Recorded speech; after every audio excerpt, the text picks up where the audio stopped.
Financial Freedom Channel presents How Successful People Think.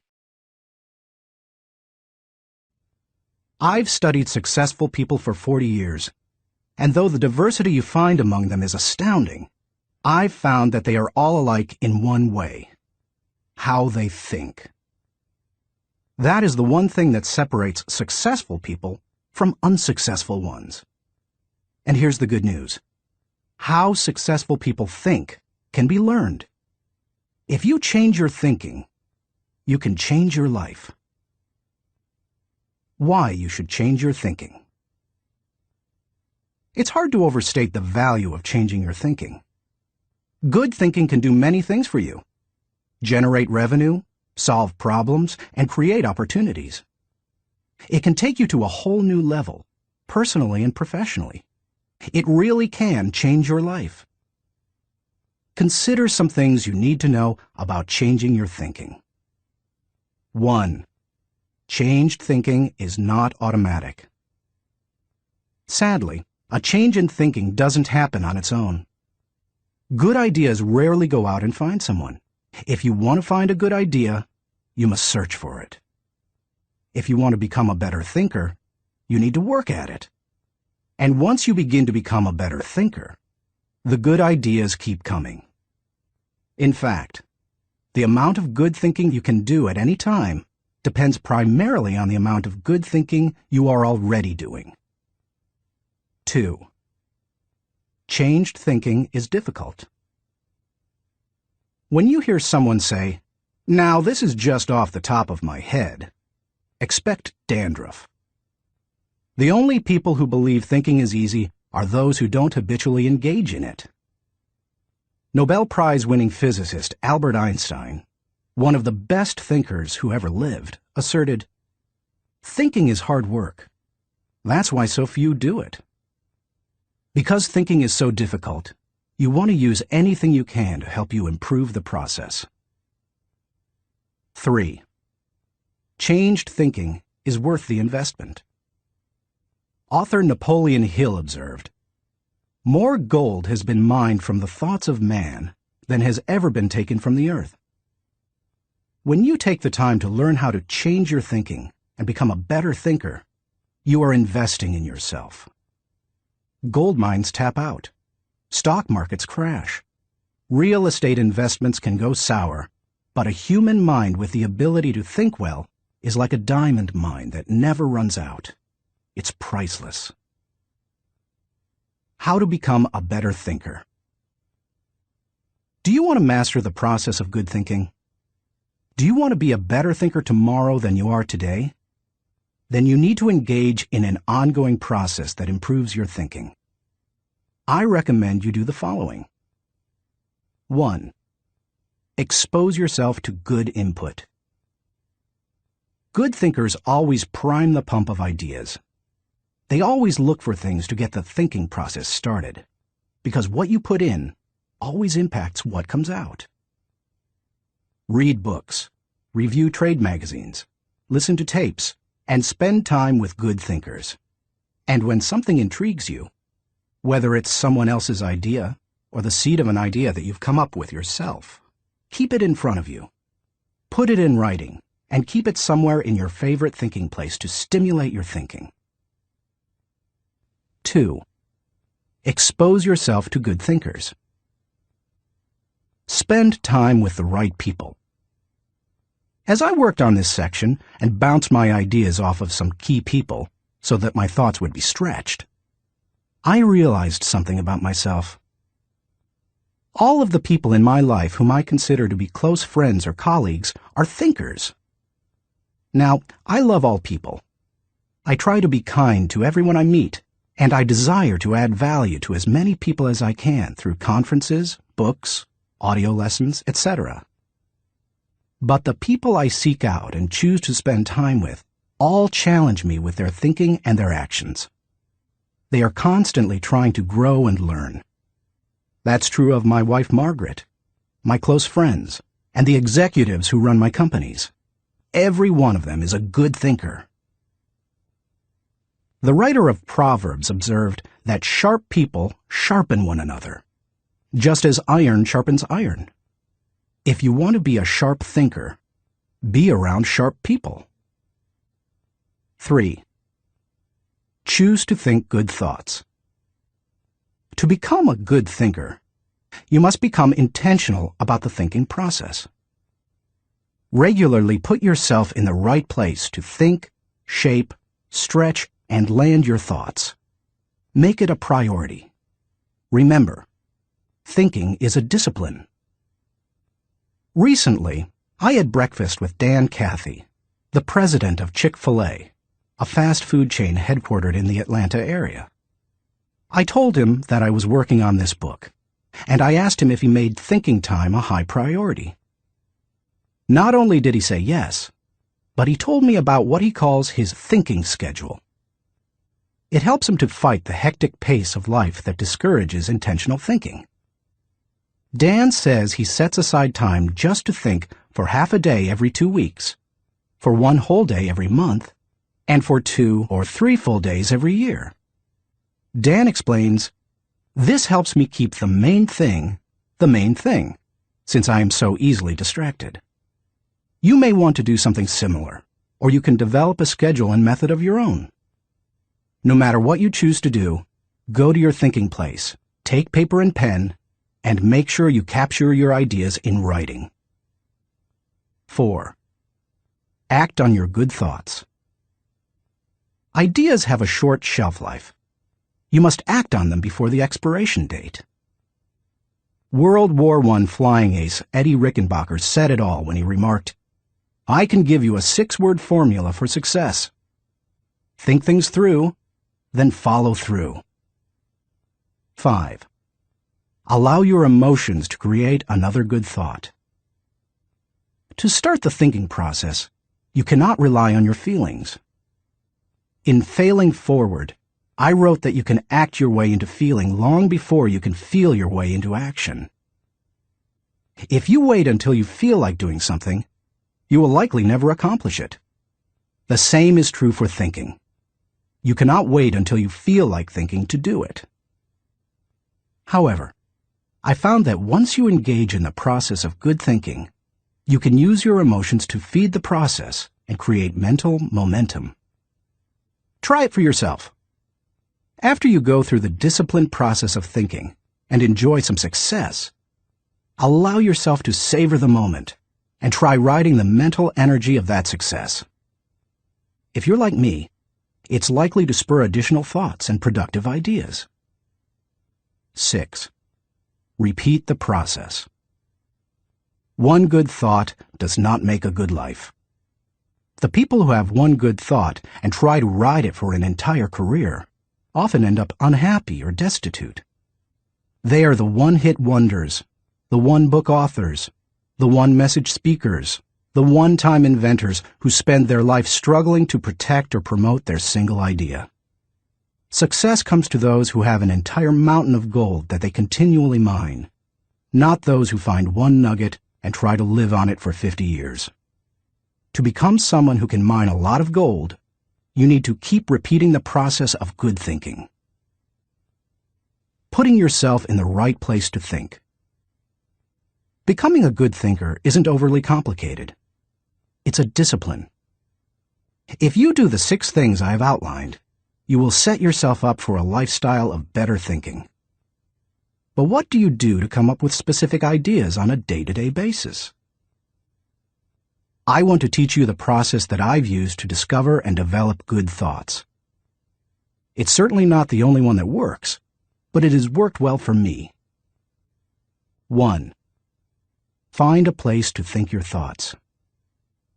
If you go to your designated place to think, expecting to generate good thoughts, then eventually you will come up with some. Where is the best place to think? Everybody's different. Some people think best in the shower. Others, like my friend Dick Biggs, like to go to a park. For me, the best places to think are in my car, on planes, and in the spa.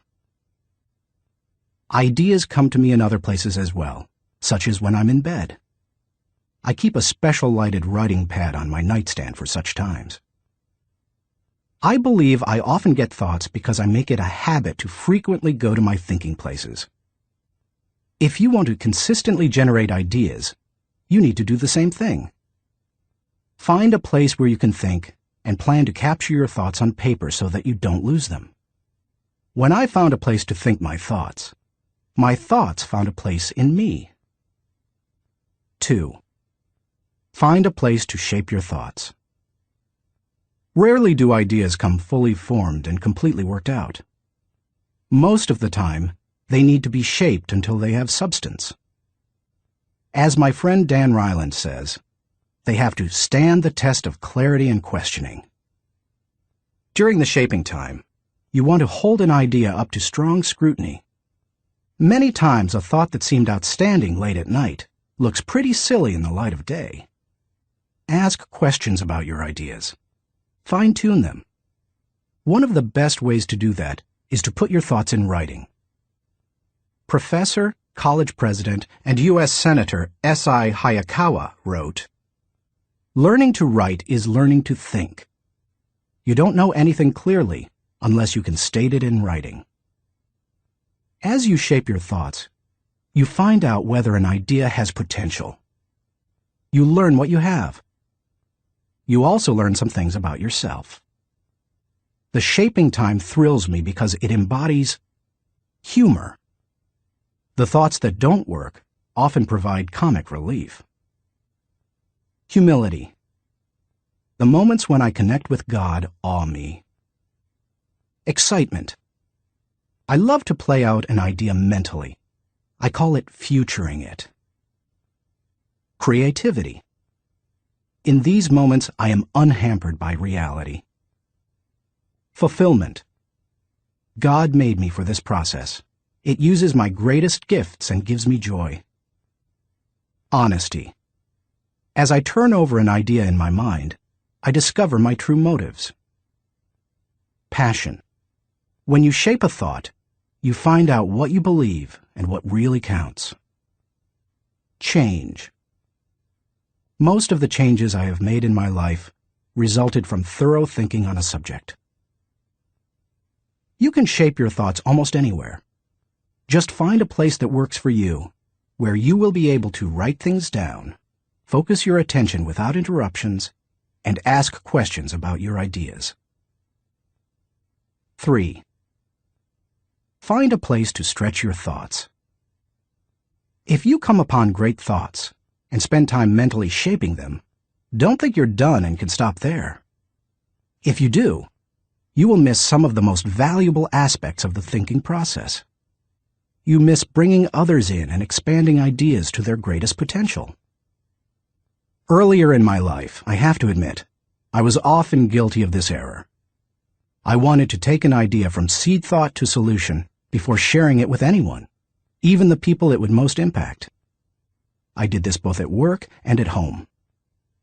But over the years, I have learned that you can go much farther with a team than you can go alone. I've found a kind of formula that can help you stretch your thoughts.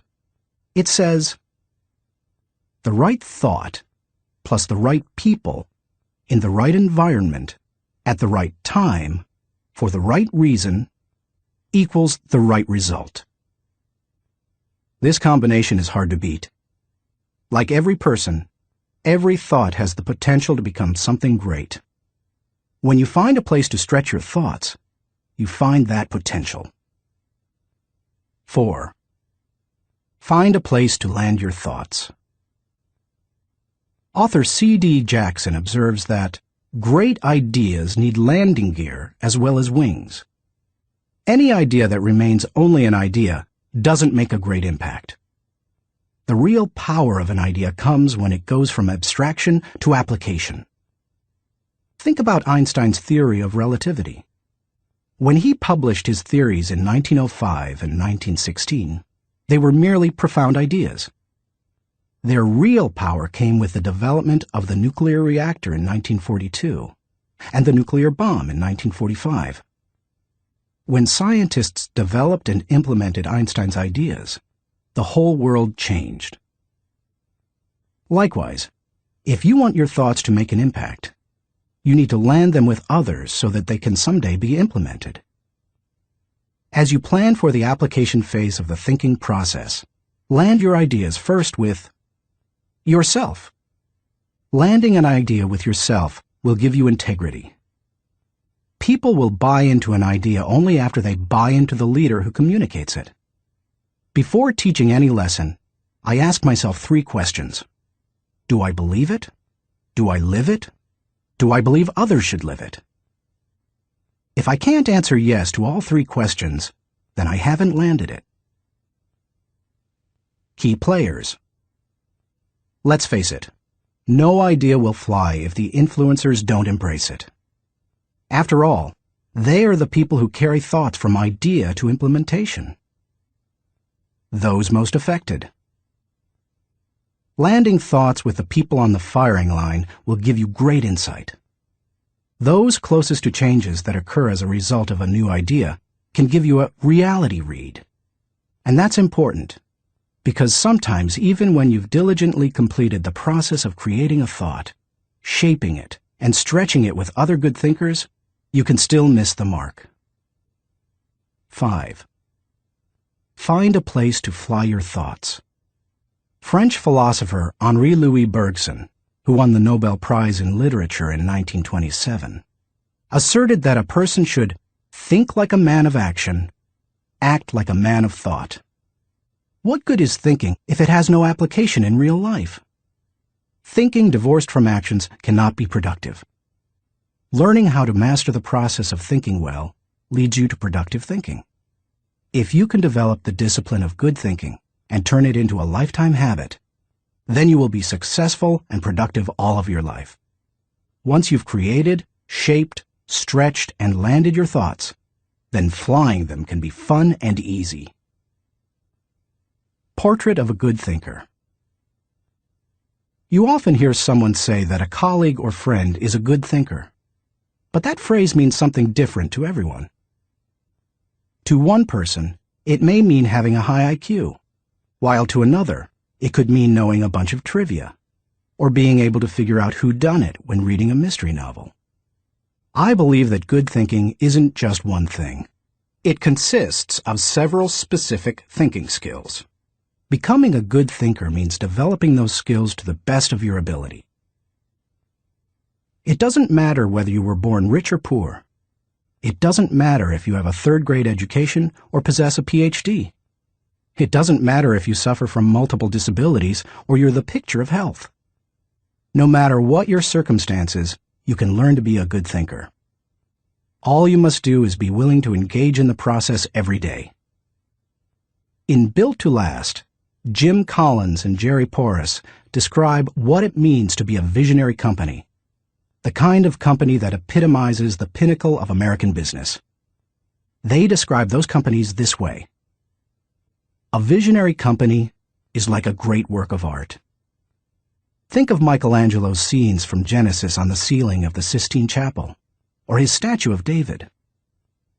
Think of a great and enduring novel like Huckleberry Finn or Crime and Punishment.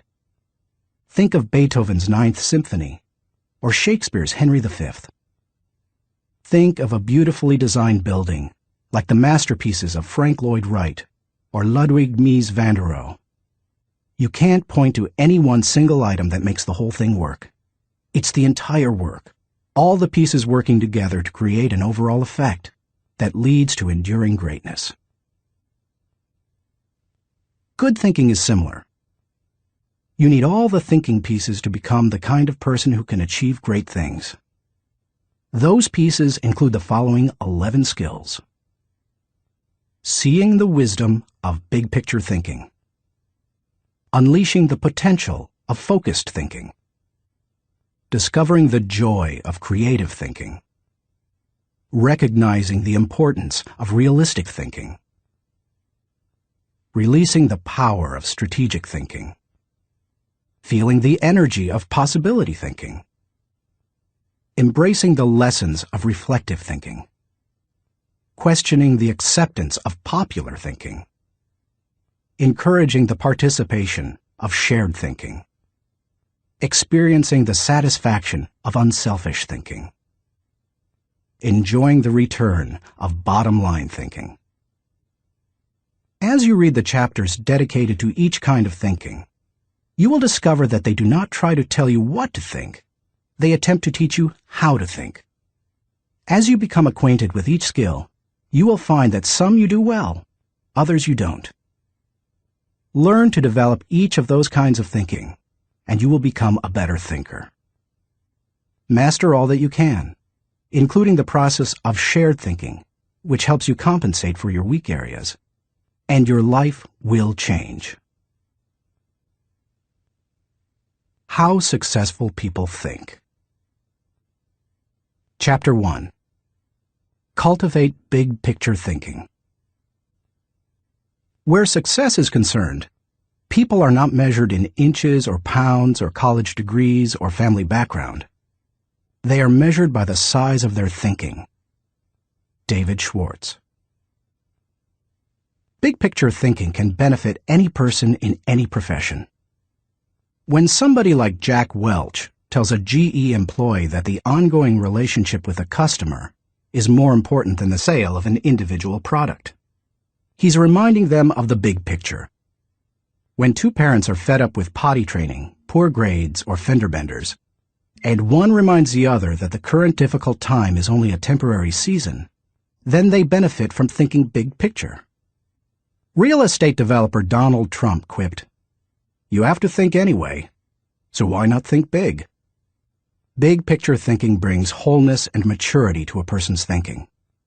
It brings perspective. It's like making the frame of a picture bigger, in the process expanding not only what you can see, but what you are able to do.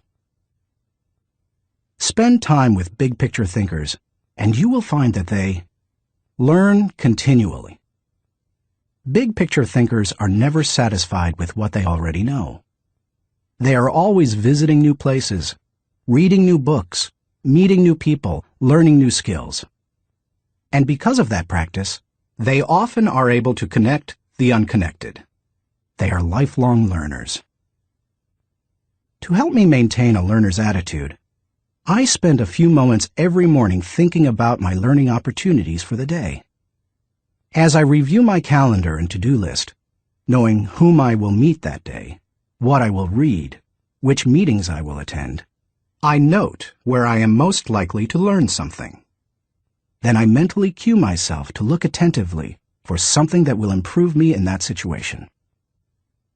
If you desire to keep learning, I want to encourage you to examine your day and look for opportunities to learn. Listen intentionally. An excellent way to broaden your experience is to listen to someone who has expertise in an area where you don't. I search for such opportunities. One year I spoke to about 900 coaches and scouts at the Senior Bowl, where graduating football players participate in their last college game. I had the opportunity, along with my son-in-law Steve Miller, to have dinner with NFL head coaches Dave Wanstead and Butch Davis. It's not often that you get such an opportunity, so I asked them questions about teamwork and spent a lot of time listening to them. At the end of the evening, as Steve and I were walking to our car, he said to me, "John, I bet you asked those coaches 100 questions tonight." "If I'm going to learn and grow," I replied, "I must know what questions to ask and know how to apply the answers to my life." Listening has taught me a lot more than talking. When you meet with people, it's good to have an agenda so that you can learn. It's a great way to partner with people who can do things you can't. Big picture thinkers recognize that they don't know lots of things. They frequently ask penetrating questions to enlarge their understanding and thinking. If you want to become a better big picture thinker, then become a good listener. Look expansively. Writer Henry David Thoreau wrote, "Many an object is not seen, though it falls within the range of our visual ray, because it does not come within the range of our intellectual ray." Human beings habitually see their own world first. For example, when people arrive at a leadership conference put on by my company, Enjoy, they want to know where they're going to park. whether they will be able to get a good and comfortable seat, whether the speaker will be on, and if the brakes will be spaced right. When I arrive to speak at the same conference, I want to know that the lighting is good, the sound equipment is operating effectively, whether the speaker's platform will be close enough to the people, etc. Who you are determines what you see and how you think. Big picture thinkers realize there is a world out there besides their own, and they make an effort to get outside of themselves and see other people's worlds through their eyes. It's hard to see the picture while inside the frame. To see how others see, you must first find out how they think. Becoming a good listener certainly helps with that. So does getting over your personal agenda and trying to take the other person's perspective. Live completely. French essayist Michel de Montaigne wrote, "The value of life lies not in the length of days, but in the use we make of them. A man may live long, yet live very little. The truth is that you can spend your life any way you want, but you can spend it only once." Becoming a big-picture thinker can help you to live with wholeness, to live a very fulfilling life. People who see the big picture expand their experience because they expand their world. As a result, they accomplish more than narrow-minded people, and they experience fewer unwanted surprises, too, because they are more likely to see the many components involved in any given situation: issues, people, relationships, timing, and values. They are also, therefore, usually more tolerant of other people and their thinking. Why you should receive the wisdom of big-picture thinking. Intuitively, you probably recognize big-picture thinking as beneficial. Few people want to be closed-minded. No one sets out to be that way. But just in case you're not completely convinced, consider several specific reasons why you should make the effort to become a better big-picture thinker. 1. Big-picture thinking allows you to lead. You can find many big-picture thinkers who aren't leaders, but you will find few leaders who are not big-picture thinkers. Leaders must be able to do many important things for their people. See the vision before their people do. They also see more of it. This allows them to size up situations, taking into account many variables. Leaders who see the big picture discern possibilities as well as problems to form a foundation to build the vision. Once leaders have done that, they can sketch a picture of where the team is going, including any potential challenges or obstacles. The goal of leaders shouldn't be merely to make their people feel good, but to help them be good and accomplish the dream. The vision, shown accurately, will allow leaders to show how the future connects with the past to make the journey more meaningful. When leaders recognize this need for connection and bridge it, then they can seize the moment when the timing is right. In leadership, when to move is as important as what you do. As Winston Churchill said, "There comes a special moment in everyone's life, a moment for which that person was born. When he seizes it, it is his finest hour." Whether building roads, planning a trip, or moving in leadership, big picture thinking allows you to enjoy more success. People who are constantly looking at the whole picture have the best chance of succeeding in any endeavor. 2. Big picture thinking keeps you on target. Thomas Fuller, chaplain to Charles II of England, observed, "He that is everywhere is nowhere." To get things done, you need focus. However, to get the right things done, you also need to consider the big picture. Only by putting your daily activities in the context of the big picture will you be able to stay on target. As Alvin Toffler says, you've got to think about big things while you're doing small things, so that all the small things go in the right direction. 3. Big picture thinking allows you to see what others see. One of the most important skills you can develop in human relations is the ability to see things from the other person's point of view. It's one of the keys to working with clients, satisfying customers, maintaining a marriage, rearing children, helping those who are less fortunate, etc. All human interactions are enhanced by the ability to put yourself in another person's shoes. How? Look beyond yourself, your own interests, and your own world.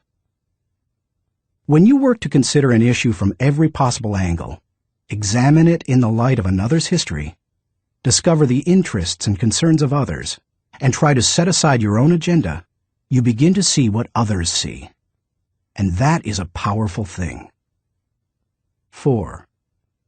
Big picture thinking promotes teamwork. If you participate in any kind of team activity, then you know how important it is that team members see the whole picture, not just their own part. Anytime a person doesn't know how his work fits with that of his teammates, then the whole team is in trouble. The better the grasp team members have of the big picture, the greater their potential to work together as a team. 5. Big picture thinking keeps you from being caught up in the mundane. Let's face it, some aspects of everyday life are absolutely necessary but thoroughly uninteresting.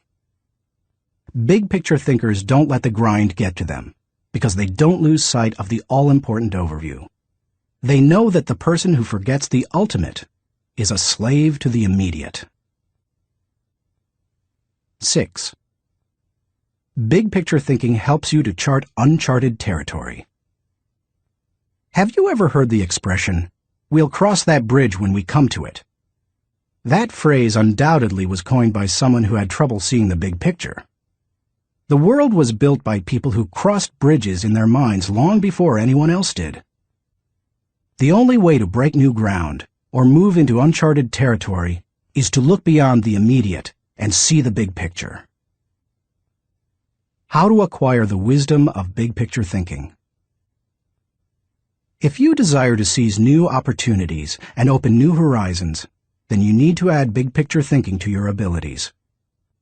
To become a good thinker, better able to see the big picture, keep in mind the following suggestions. 1. Don't strive for certainty. Big picture thinkers are comfortable with ambiguity. They don't try to force every observation or piece of data into pre-formulated mental cubbyholes. They think broadly and can juggle many seemingly contradictory thoughts in their minds. If you want to cultivate the ability to think big picture, then you must get used to embracing and dealing with complex and diverse ideas. 2. Learn from every experience.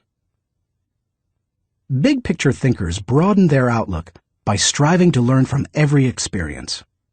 They don't rest on their successes, they learn from them. More importantly, they learn from their failures. They can do that because they remain teachable. Varied experiences, both positive and negative, help you see the big picture. The greater the variety of experience and success, the more potential to learn you have. If you desire to be a big picture thinker, then get out there and try a lot of things. Take a lot of chances, and take time to learn after every victory or defeat. 3. Gain insight from a variety of people. Big picture thinkers learn from their experiences, but they also learn from experiences they don't have.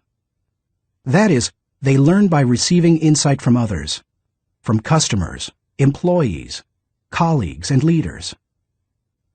If you desire to broaden your thinking and see more of the big picture, then seek out counselors to help you.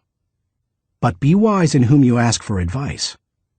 Gaining insight from a variety of people doesn't mean stopping anyone and everyone in hallways and grocery store lines and asking what they think about a given subject. Be selective.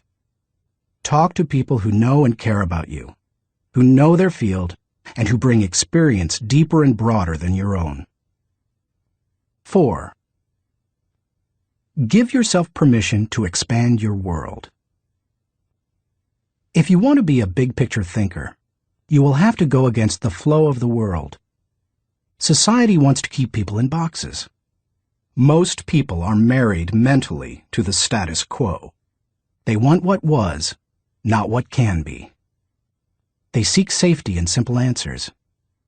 To think big picture, you need to give yourself permission to go a different way, to break new ground, to find new worlds to conquer.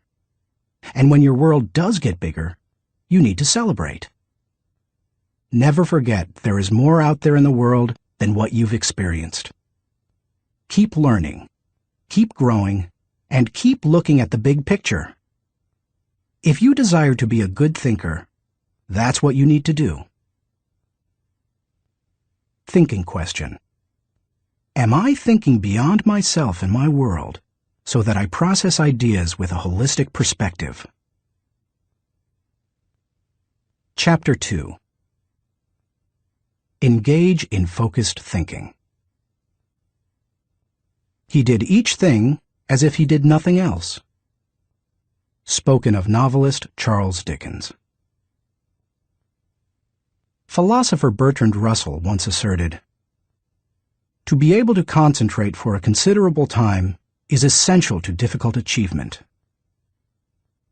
Sociologist Robert Lind observed that, "Knowledge is power only if a man knows what facts are not to bother about." Focused thinking removes distractions and mental clutter so that you can concentrate on an issue and think with clarity. Focused thinking can do several things for you. 1. Focused thinking harnesses energy toward a desired goal.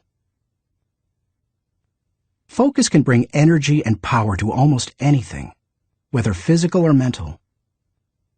If you're learning how to pitch a baseball and you want to develop a good curveball, then focused thinking while practicing will improve your technique. If you need to refine the manufacturing process of your product, focused thinking will help you develop the best method.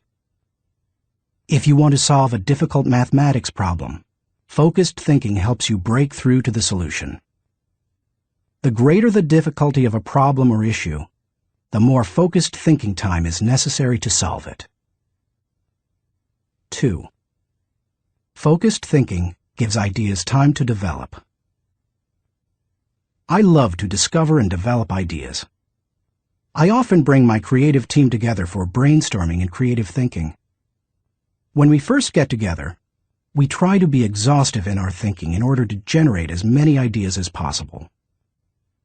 The birthing of a potential breakthrough often results from sharing many good ideas. But to take ideas to the next level, you must shift from being expansive in your thinking to being selective. I have discovered that a good idea can become a great idea when it is given focus time. It's true that focusing on a single idea for a long time can be very frustrating. I've often spent days focusing on a thought and trying to develop it, only to find that I could not improve the idea. But sometimes, my perseverance in focused thinking pays off. That brings me great joy. And when focused thinking is at its best, not only does the idea grow, but so do I. 3. Focused thinking brings clarity to the target. I consider golf one of my favorite hobbies. It's a wonderfully challenging game. I like it because the objectives are so clear. Professor William Mobley of the University of South Carolina made the following observation about golf. One of the most important things about golf is the presence of clear goals. You see the pins, you know the par. It's neither too easy nor unattainable. You know your average score, and there are competitive goals. Competitive with par, with yourself, and others. These goals give you something to shoot at. In work, as in golf, goals motivate. One time on the golf course, I followed a golfer who neglected to put the pin back in the hole after he putted. Because I could not see my target, I couldn't focus properly. My focus quickly turned to frustration, and to poor play. To be a good golfer, a person needs to focus on a clear target. The same is true in thinking. Focus helps you to know the goal and to achieve it. 4. Focused thinking will take you to the next level. No one achieves greatness by becoming a generalist. You don't hone a skill by diluting your attention to its development. The only way to get to the next level is to focus. No matter whether your goal is to increase your level of play, sharpen your business plan, improve your bottom line, develop your subordinates, or solve personal problems, you need to focus. Author Harry A. Overstreet observed, "The immature mind hops from one thing to another. The mature mind seeks to follow through." Where should you focus your thinking? Does every area of your life deserve dedicated, focused thinking time? Of course, the answer is no. Be selective, not exhaustive, in your focused thinking. For me, that means dedicating in-depth thinking time to 4 areas: leadership, creativity, communication, and intentional networking. Your choices will probably differ from mine. Here are a few suggestions to help you figure them out. Identify your priorities. First, take into account your priorities for yourself, your family, and your team. Author, consultant, and award-winning thinker Edward de Bono quipped, "A conclusion is the place where you get tired of thinking."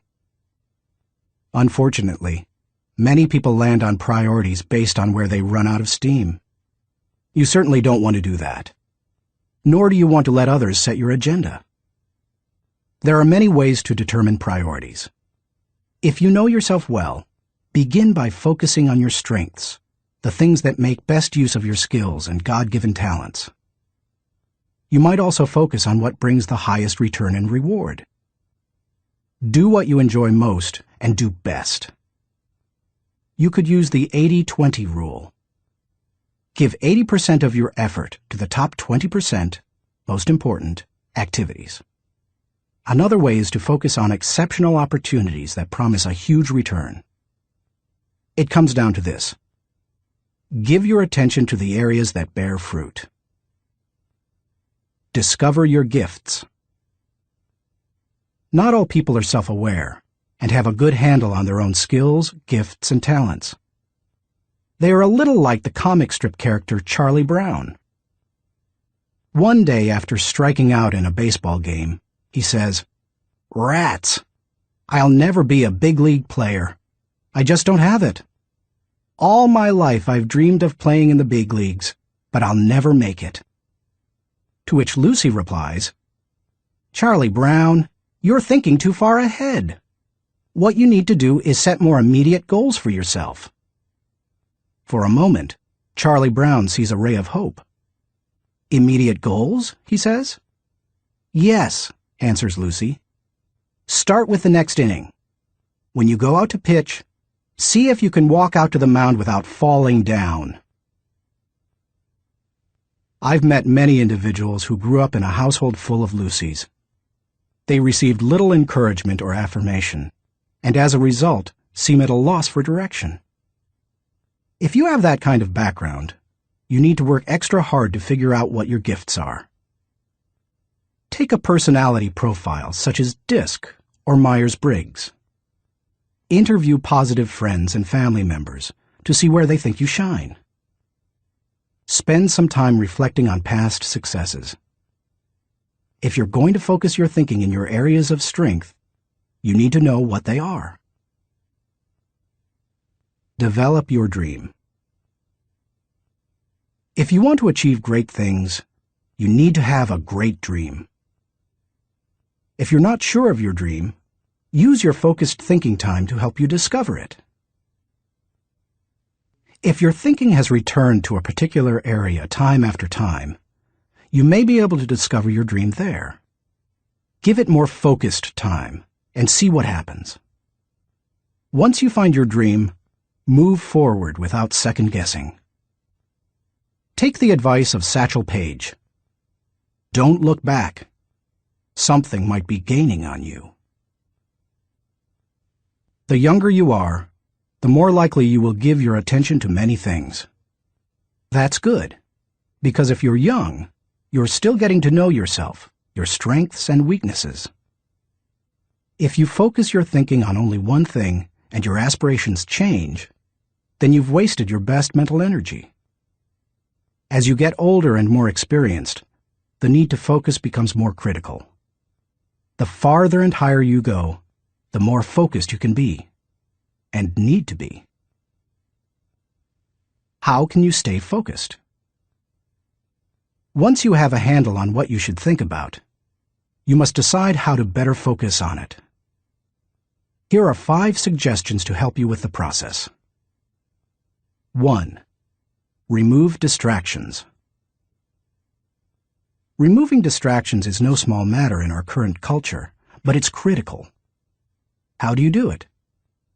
First, by maintaining the discipline of practicing your priorities. Don't do easy things first, or hard things first, or urgent things first. Do first things first, the activities that give you the highest return. In that way, you keep the distractions to a minimum. Second, insulate yourself from distractions. I've found that I need blocks of time to think without interruptions. I've mastered the art of making myself unavailable when necessary and going off to my thinking place so that I can work without interruptions. Because of my responsibilities as founder of 3 companies, however, I am always aware of the tension between my need to remain accessible to others as a leader and my need to withdraw from them to think. The best way to resolve the tension is to understand the value of both activities. Walking slowly through the crowd allows me to connect with people and know their needs. Withdrawing from the crowd allows me to think of ways to add value to them. My advice to you is to place value on and give attention to both. If you naturally withdraw, then make sure to get out among people more often. If you're always on the go and rarely withdraw for thinking time, then remove yourself periodically so that you can unleash the potential of focused thinking. And wherever you are, be there. 2. Make time for focused thinking. Once you have a place to think, you need the time to think. Because of the fast pace of our culture, people tend to multitask, but that's not always a good idea. Switching from task to task can cost you up to 40% efficiency. According to researchers, if you're trying to accomplish many things at the same time, you'll get more done by focusing on one task at a time, not by switching constantly from one task to another. Years ago, I realized that my best thinking time occurs in the morning. Whenever possible, I reserve my mornings for thinking and writing. One way to gain time for focused thinking is to impose upon yourself a rule that one company implemented. Don't allow yourself to look at email until after 10 a.m. Instead, focus your energies on your number 1 priority. Put non-productive time wasters on hold so that you can create thinking time for yourself. 3. Keep items of focus before you. Ralph Waldo Emerson, the great transcendental thinker, believed, concentration is the secret of strength in politics, in war, in trade, in short, in all management of human affairs.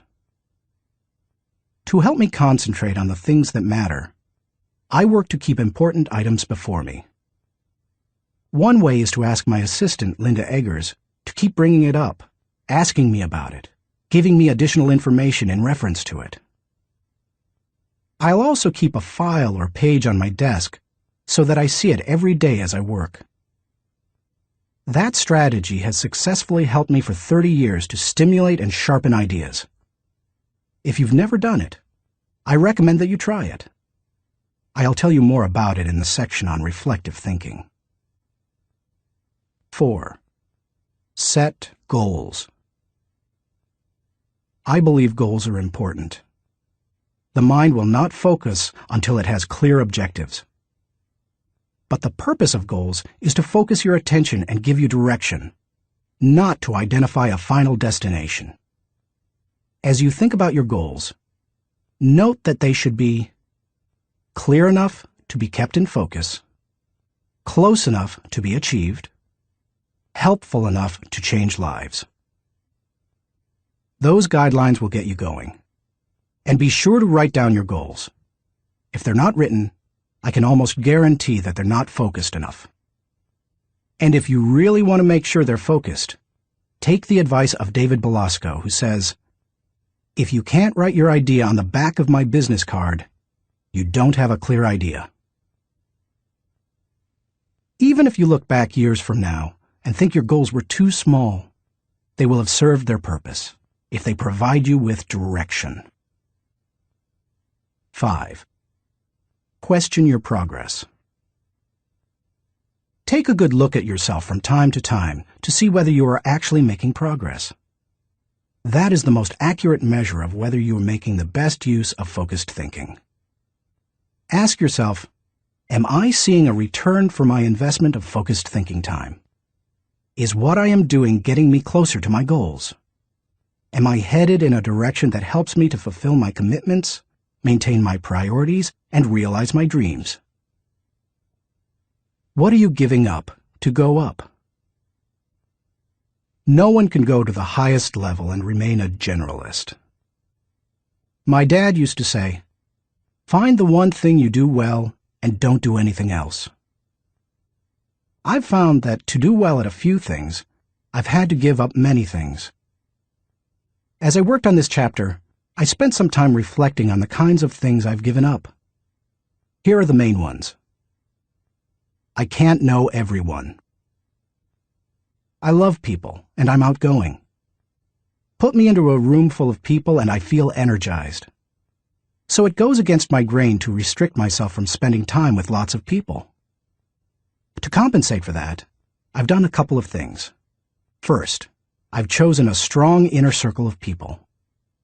They not only provide tremendous professional help, but they also make life's journey much more pleasant. Second, I ask certain friends to catch me up on what's happening in the lives of other friends. I usually do that when I'm traveling and can't block out the time I would need for focused thinking. I can't do everything.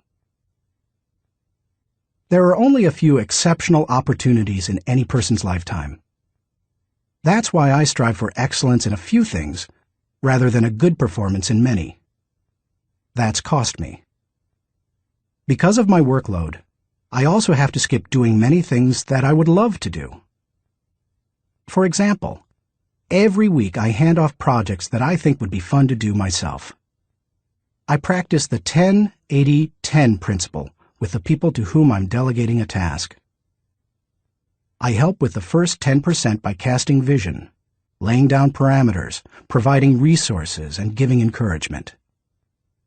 Then, once they've done the middle 80%, I come alongside them again and help them take whatever it is the rest of the way, if I can. I call it putting the cherry on top. I can't go everywhere. Every conference speaker and author has to travel a lot. Before I began doing much speaking, that seemed like a glamorous life. But after logging several million miles, I know what kind of a toll it can take. Ironically, I still love traveling for pleasure with my wife Margaret. It's one of our great joys. She and I could take 10 vacations a year and enjoy every one of them. Yet we can't because so much of my time is consumed doing what I was called to do: help people to grow personally and to develop as leaders. I can't be well-rounded. Being focused also keeps me from being well-rounded. I tell people, 99% of everything in life I don't need to know about. I try to focus on the 1% that gives me the highest return. And of the remaining 99, Margaret keeps me aware of whatever I need to know. It's one of the ways I keep from getting totally out of balance in my life. Being willing to give up some of the things you love in order to focus on what has the greatest impact isn't an easy lesson to learn. But the earlier you embrace it, the sooner you can dedicate yourself to excellence in what matters most. Thinking question. Am I dedicated to removing distractions and mental clutter so that I can concentrate with clarity on the real issue? Chapter 3. Harness Creative Thinking. The joy is in creating, not maintaining. Vince Lombardi, NFL Hall of Fame coach. Creativity is pure gold, no matter what you do for a living.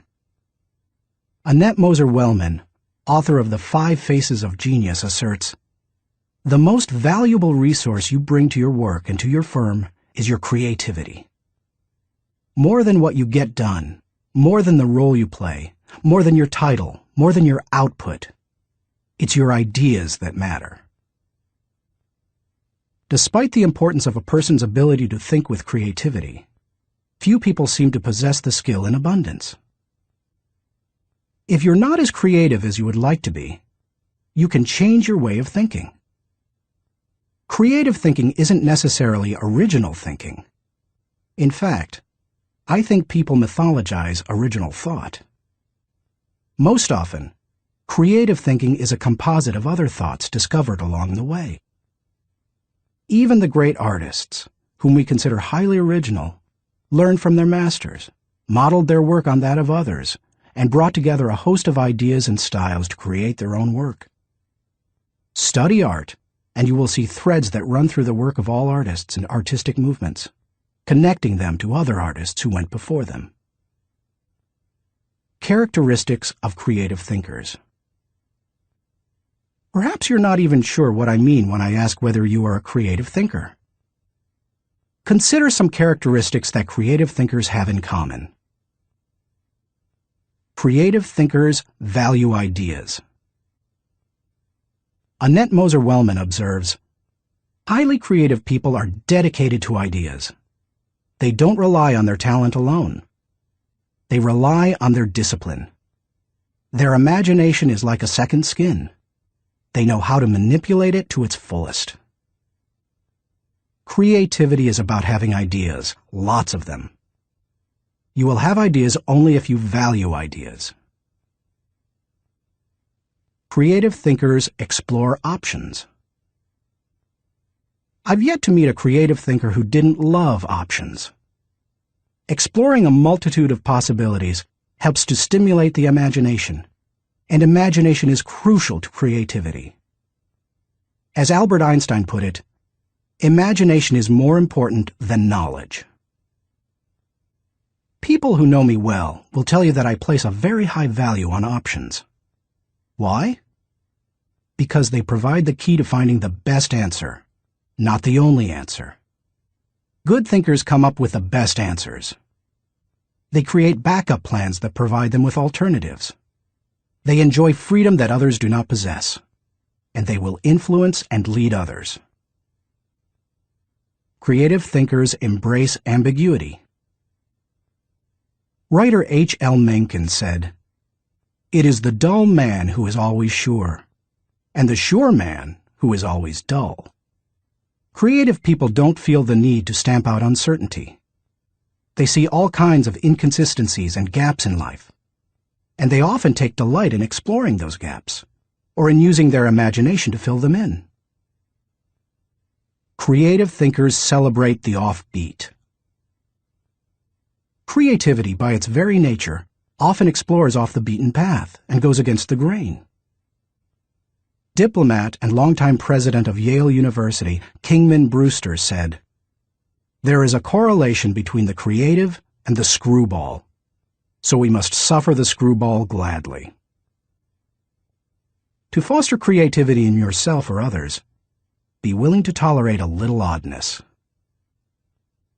Creative thinkers connect the unconnected. Because creativity utilizes the ideas of others, there's great value in being able to connect one idea to another. especially to seemingly unrelated ideas. Graphic designer Tim Hansen says, "Creativity is especially expressed in the ability to make connections, to make associations, to turn things around and express them in a new way." Creating additional thoughts is like taking a trip in your car. You may know where you are going, but only as you move toward your destination can you see and experience things in a way not possible before you started. Creative thinking works something like this. Think, then collect, then create, then correct, then connect. Once you begin to think, you are free to collect. You ask yourself, what material relates to this thought? Once you have the material, you ask, what ideas can make the thought better? That can start to take an idea to the next level. After that, you can correct or refine it by asking, what changes can make these ideas better? Finally, you connect the ideas by positioning them in the right context to make the thought complete and powerful. Creative thinkers don't fear failure. Creativity demands the ability to be unafraid of failure, because creativity equals failure. You may be surprised to hear such a statement, but it's true. Charles Frankel asserts that anxiety is the essential condition of intellectual and artistic creation. Creativity requires a willingness to look stupid. It means getting out on a limb, knowing that the limb often breaks. Creative people know these things and still keep searching for new ideas. They just don't let the ideas that don't work prevent them from coming up with more ideas that do work. Why you should discover the joy of creative thinking. Creativity can improve a person's quality of life. Here are 5 specific things creative thinking has the potential to do for you. 1. Creative thinking adds value to everything. Wouldn't you enjoy a limitless reservoir of ideas that you could draw upon at any time? That's what creative thinking gives you. For that reason, no matter what you are currently able to do, creativity can increase your capabilities. Creativity is being able to see what everybody else has seen and think what nobody else has thought, so that you can do what nobody else has done. Sometimes, creative thinking lies along the lines of invention, where you break new ground. Other times, it moves along the lines of innovation, which helps you to do old things in a new way.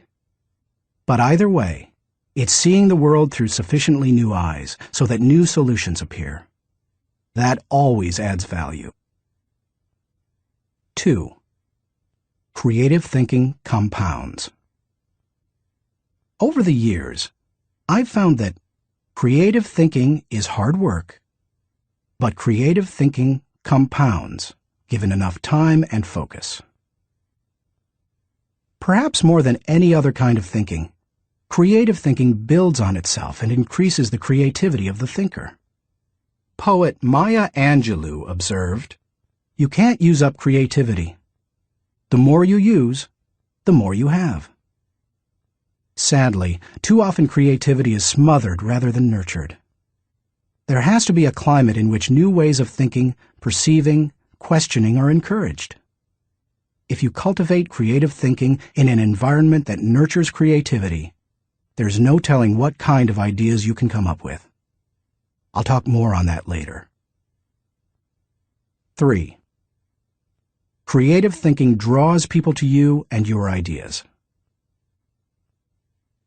Creativity is intelligence having fun. People admire intelligence, and they are always attracted to fun, so the combination is fantastic. If anyone could be said to have fun with his intelligence, it was Leonardo da Vinci. The diversity of his ideas and expertise staggers the mind. He was a painter, architect, sculptor, anatomist, musician, inventor, and engineer. The term Renaissance man was coined because of him. Just as people were drawn to Da Vinci and his ideas during the Renaissance, they are drawn to creative people today, If you cultivate creativity, you will become more attractive to other people, and they will be drawn to you. 4. Creative thinking helps you learn more. Author and creativity expert Ernie Zielinski says, "Creativity is the joy of not knowing it all. The joy of not knowing it all refers to the realization that we seldom, if ever, have all the answers. We always have the ability to generate more solutions to just about any problem. Being creative is being able to see or imagine a great deal of opportunity to life's problems. Creativity is having options." It almost seems too obvious to say, but if you are always actively seeking new ideas, you will learn. Creativity is teachability. It's seeing more solutions than problems. And the greater the quantity of thoughts, the greater the chance for learning something new. 5. Creative thinking challenges the status quo. If you desire to improve your world, or even your own situation, then creativity will help you. The status quo and creativity are incompatible. Creativity and innovation always walk hand in hand. How to discover the joy of creative thinking. At this point, you may be saying, "Okay, I'm convinced that creative thinking is important. But how do I find the creativity within me? How do I discover the joy of creative thought?" Here are 5 ways to do it. 1. Remove creativity killers. Economics professor and humor author Stephen Leacock said, "Personally, I would sooner have written Alice in Wonderland than the whole Encyclopedia Britannica." He valued the warmth of creativity over cold facts. If you do too, then you need to eliminate attitudes that devalue creative thinking. Take a look at the following phrases. They are almost guaranteed to kill creative thinking anytime you hear or think them. "I'm not a creative person." "Follow the rules." "Don't ask questions." "Don't be different." "Stay within the lines." "There is only one way." "Don't be foolish." Be practical. Be serious. Think of your image. That's not logical. It's not practical. It's never been done. It can't be done. It didn't work for them. We tried that before. It's too much work. We can't afford to make a mistake. It will be too hard to administer. We don't have the time. We don't have the money. Yes, but... Play is frivolous. Failure is final. If you think you have a great idea, don't let anyone talk you out of it, even if it sounds foolish. Don't let yourself or anyone else subject you to creativity killers.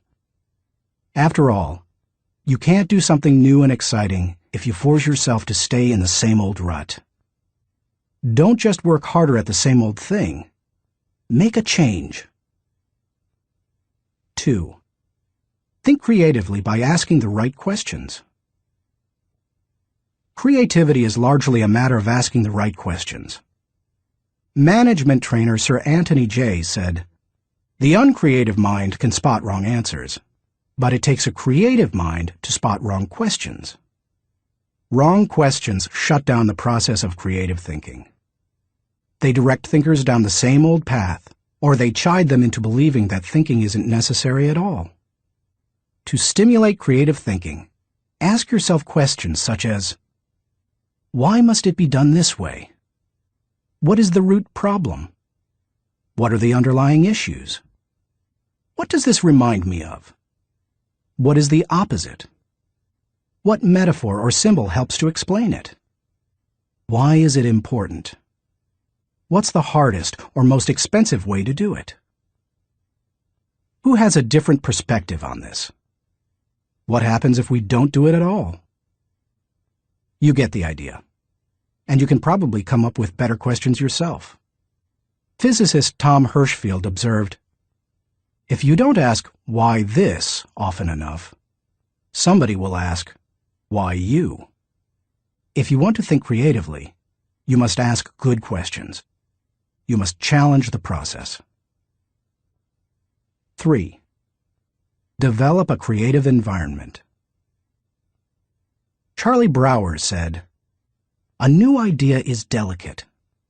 It can be killed by a sneer or a yawn. It can be stabbed to death by a quip and worried to death by a frown on the right man's brow. Negative environments kill thousands of great ideas every minute." A creative environment, on the other hand, becomes like a greenhouse where ideas get seeded, sprout up, and flourish. A creative environment encourages creativity. David Hills says, "Studies of creativity suggest that the biggest single variable of whether or not employees will be creative is whether they perceive they have permission. When innovation and good thinking are openly encouraged and rewarded, then people see that they have permission to be creative." A creative environment places a high value on trust among team members and individuality. Creativity always risks failure. That's why trust is so important to creative people. In the creative process, trust comes from people working together, from knowing that people on the team have experience launching successful, creative ideas, and from the assurance that creative ideas won't go to waste because they will be implemented. A creative environment embraces those who are creative. Creative people celebrate the offbeat. How should creative people be treated? I take the advice of Tom Peters.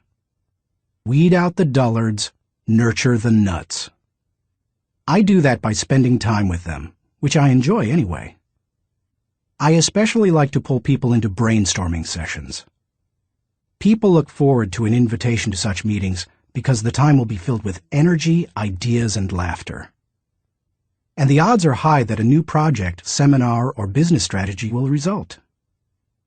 When that happens, they also know a party's coming. A creative environment focuses on innovation, not just invention. Sam Weston, creator of the popular action figure G.I. Joe, said, "Truly groundbreaking ideas are rare, but you don't necessarily need one to make a career out of creativity." My definition of creativity is the logical combination of two or more existing elements that result in a new concept. The best way to make a living with your imagination is to develop innovative applications, not imagine completely new concepts. Creative people say, "Give me a good idea, and I'll give you a better idea." A creative environment is willing to let people go outside the lines. Most people automatically stay within lines, even if those lines have been arbitrarily drawn or are terribly out of date. Remember, most limitations we face are not imposed on us by others. We place them on ourselves. Lack of creativity often falls into that category. If you want to be more creative, challenge boundaries. Inventor Charles Kettering said, "All human development, no matter what form it takes, must be outside the rules. Otherwise, we would never have anything new." A creative environment takes that into account. A creative environment appreciates the power of a dream. A creative environment promotes the freedom of a dream. A creative environment encourages the use of a blank sheet of paper and the question, if we could draw a picture of what we want to accomplish, what would that look like? A creative environment allowed Martin Luther King Jr. to speak with passion and declare to millions, "I have a dream," not "I have a goal." Goals may give focus, but dreams give power. Dreams expand the world. That is why James Allen suggested that dreamers are the saviors of the world. The more creativity-friendly you can make your environment, the more potential it has to become creative. 4. Spend time with other creative people. What if the place you work has an environment hostile to creativity, and you possess little ability to change it? One possibility is to change jobs.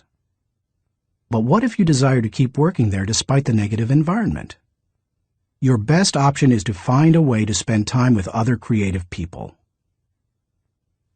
Creativity is contagious. Have you ever noticed what happens during a good brainstorming session? One person throws out an idea. Another person uses it as a springboard to discover another idea.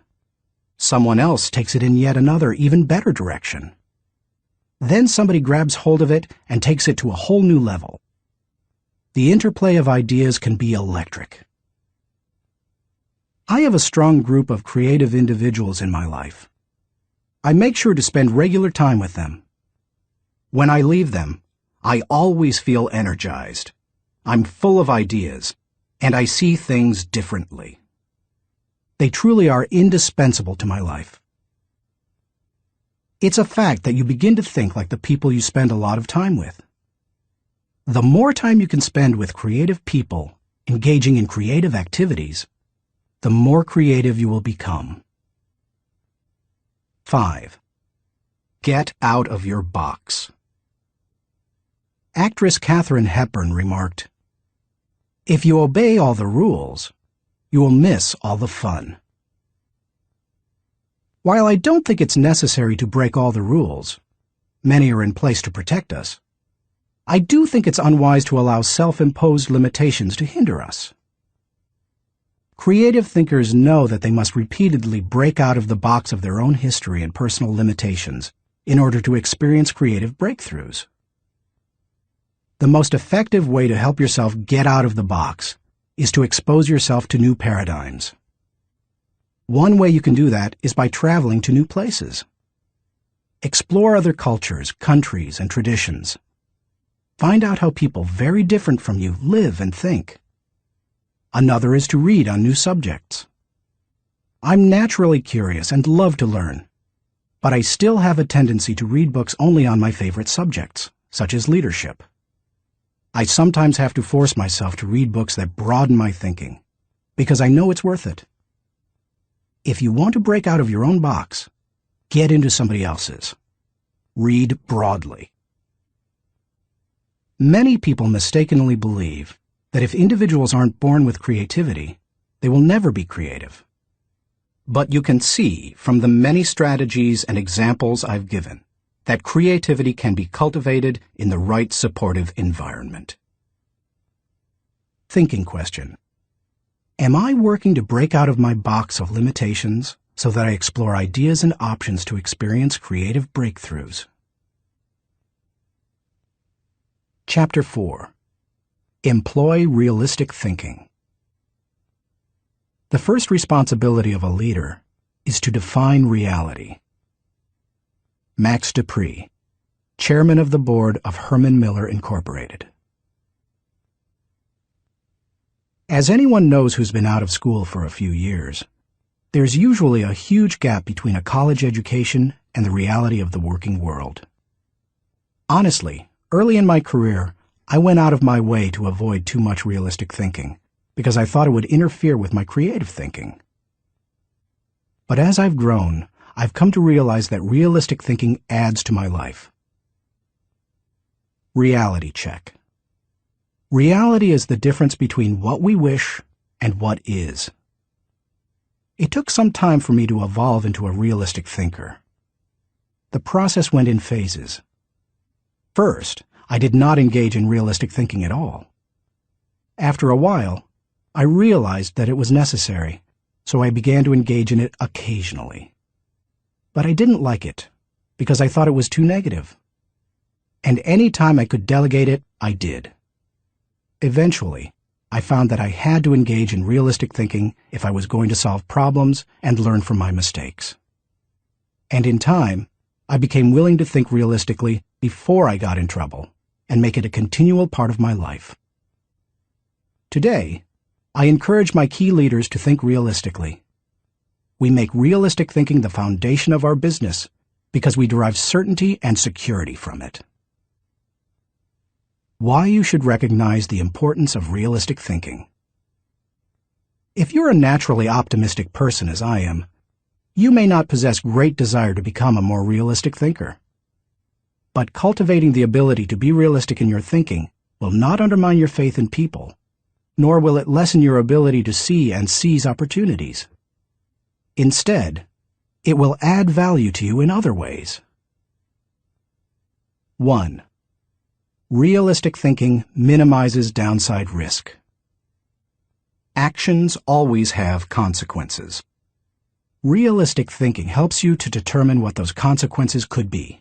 And that's crucial, because only by recognizing and considering consequences can you plan for them. If you plan for the worst-case scenario, you can minimize the downside risk. 2. Realistic thinking gives you a target and a game plan. I've known business people who were not realistic thinkers. Here's the good news. They were very positive and had a high degree of hope for their business.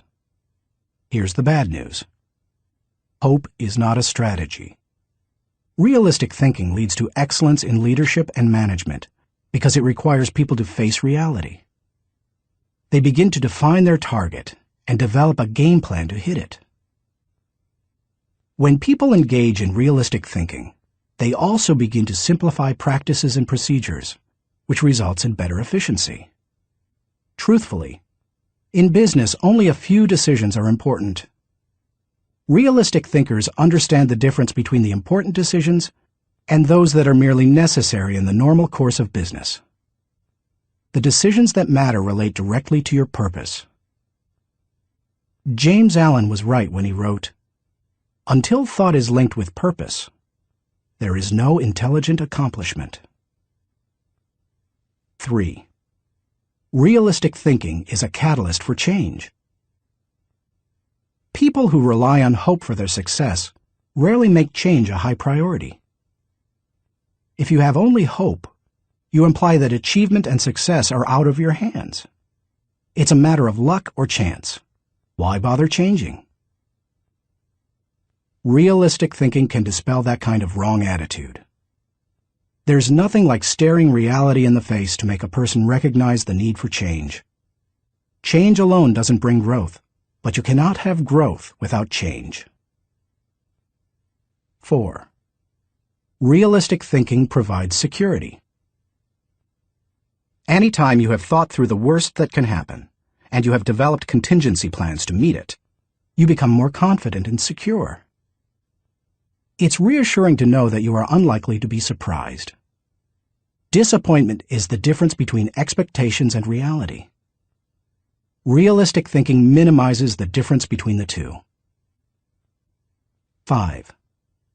Realistic thinking gives you credibility. Realistic thinking helps people to buy into the leader and his or her vision. Leaders continually surprised by the unexpected soon lose credibility with their followers. On the other hand, leaders who think realistically and plan accordingly position their organizations to win. That gives their people confidence in them. The best leaders ask realistic questions before casting vision. They ask themselves things like, is it possible? Does this dream include everyone or just a few? Have I identified and articulated the areas that will make this dream difficult to achieve? 6. Realistic thinking provides a foundation to build on. Thomas Edison observed, "The value of a good idea is in using it." The bottom line on realistic thinking is that it helps you to make an idea usable by taking away the wish factor. Most ideas and efforts don't accomplish their intended results because they rely too much on what we wish rather than what is. You can't build a house in midair. It needs a solid foundation. Ideas and plans are the same. They need something concrete on which to build. Realistic thinking provides that solid foundation. 7. Realistic thinking is a friend to those in trouble. If creativity is what you would do if you were unafraid of the possibility of failure, then reality is dealing with failure if it does happen. Realistic thinking gives you something concrete to fall back on during times of trouble, which can be very reassuring. Certainty in the midst of uncertainty brings stability. 8. Realistic thinking brings the dream to fruition. British novelist John Galsworthy wrote, "Idealism increases in direct proportion to one's distance from the problem. If you don't get close enough to a problem, you can't tackle it. If you don't take a realistic look at your dream and what it will take to accomplish it, you will never achieve it." Realistic thinking helps to pave the way for bringing any dream to fruition. How to recognize the importance of realistic thinking. Because I'm naturally optimistic rather than realistic, I've had to take concrete steps to improve my thinking in this area. Here are 5 things I do to improve my realistic thinking. 1. Develop an appreciation for truth. I could not develop as a realistic thinker until I gained an appreciation for realistic thinking. And that means learning to look at and enjoy truth. President Harry S. Truman said, "I never give 'em hell. I just tell the truth, and they think it is hell." That's the way many people react to truth.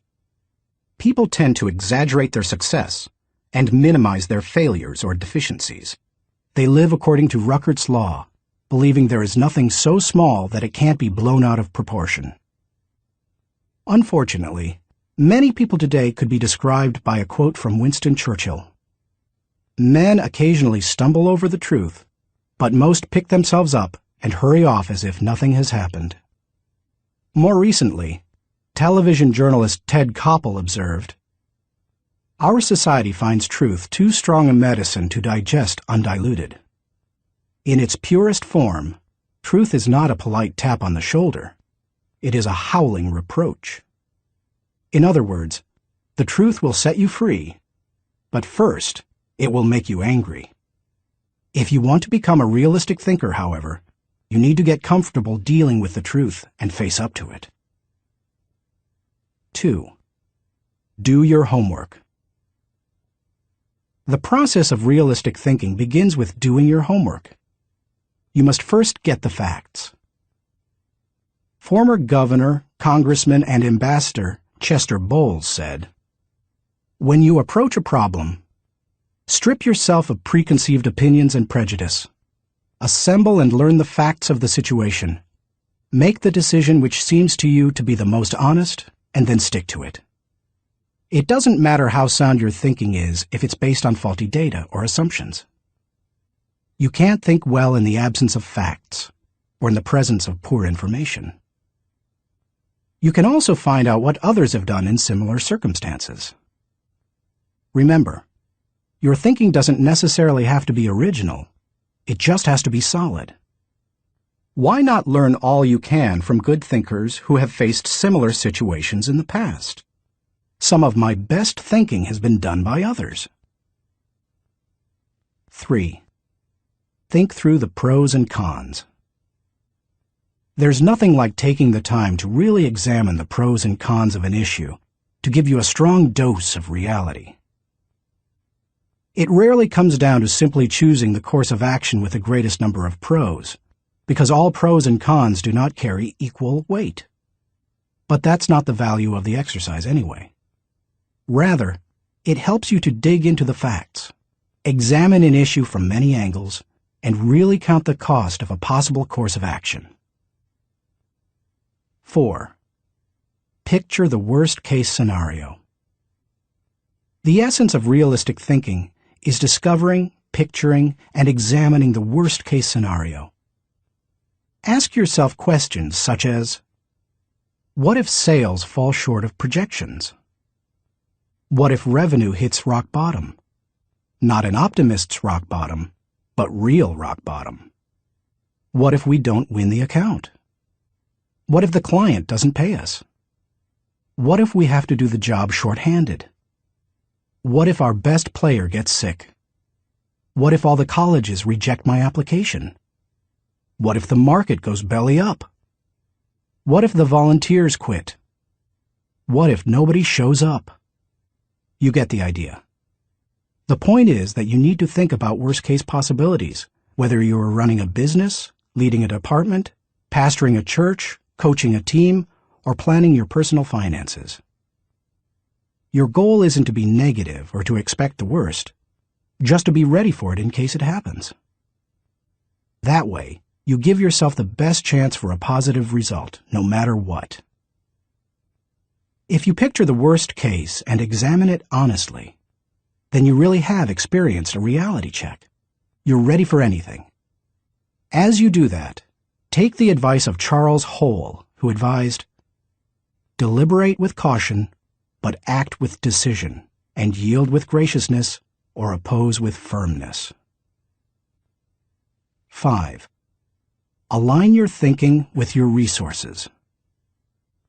One of the keys to maximizing realistic thinking is aligning your resources with your objectives.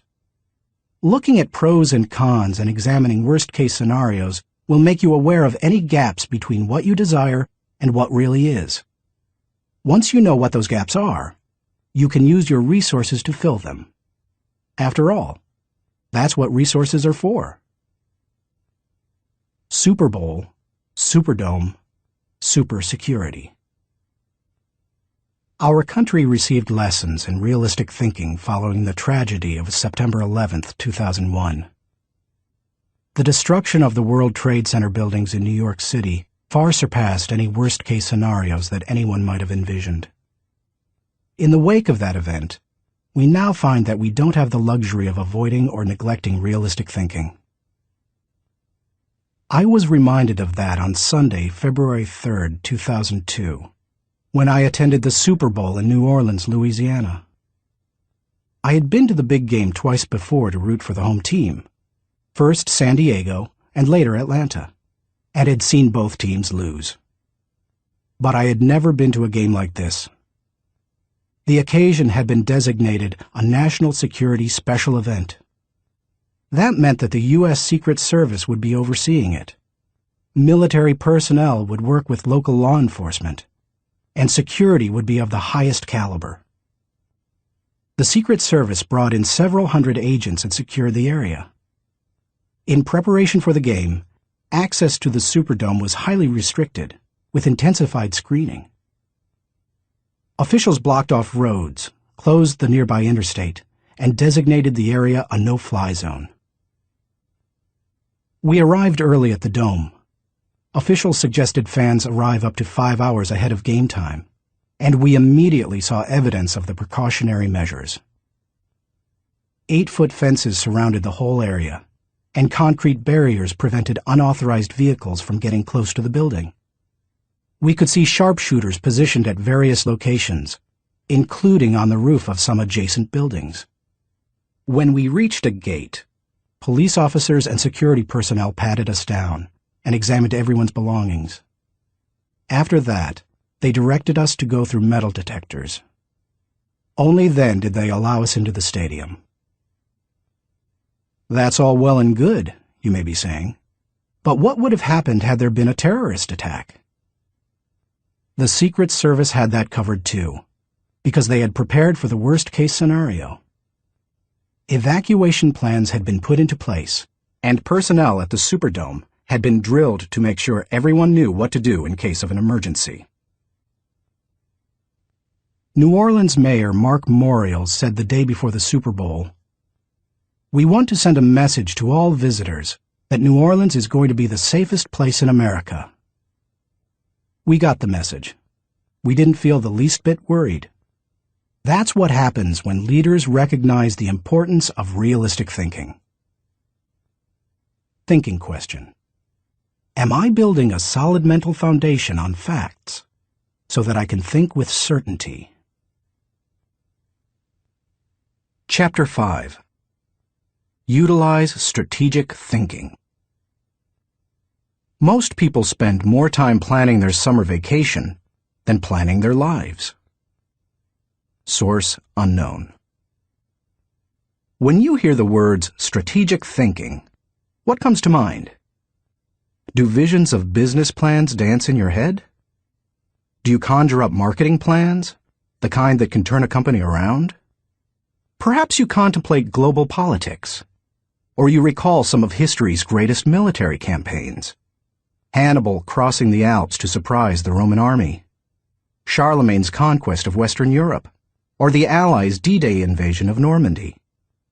Perhaps, but strategy doesn't have to be restricted to military action, or even to business. Strategic thinking can make a positive impact on any area of life. Plan your life, live your plan. I've observed that most people try to plan their lives one day at a time. They wake up, make up their to-do list, and dive into action. Although some people aren't even that strategic.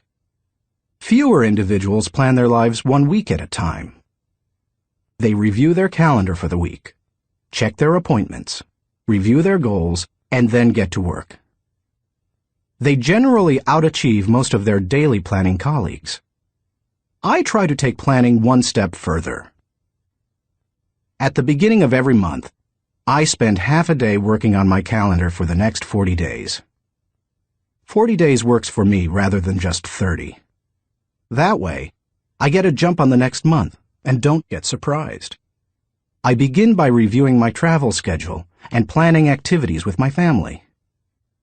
Then I review what projects, lessons, and other objectives I want to accomplish during those 5 to 6 weeks. Then I start blocking out days and times for thinking, writing, working, meeting with people, etc. I set times to do fun things, such as seeing a show, watching a ball game, or playing golf. I also set aside small blocks of time to compensate for the unexpected. By the time I'm done, I can tell you nearly everything I'll be doing almost hour by hour during the coming weeks. This strategy is one of the reasons I have been able to accomplish much. Why you should release the power of strategic thinking.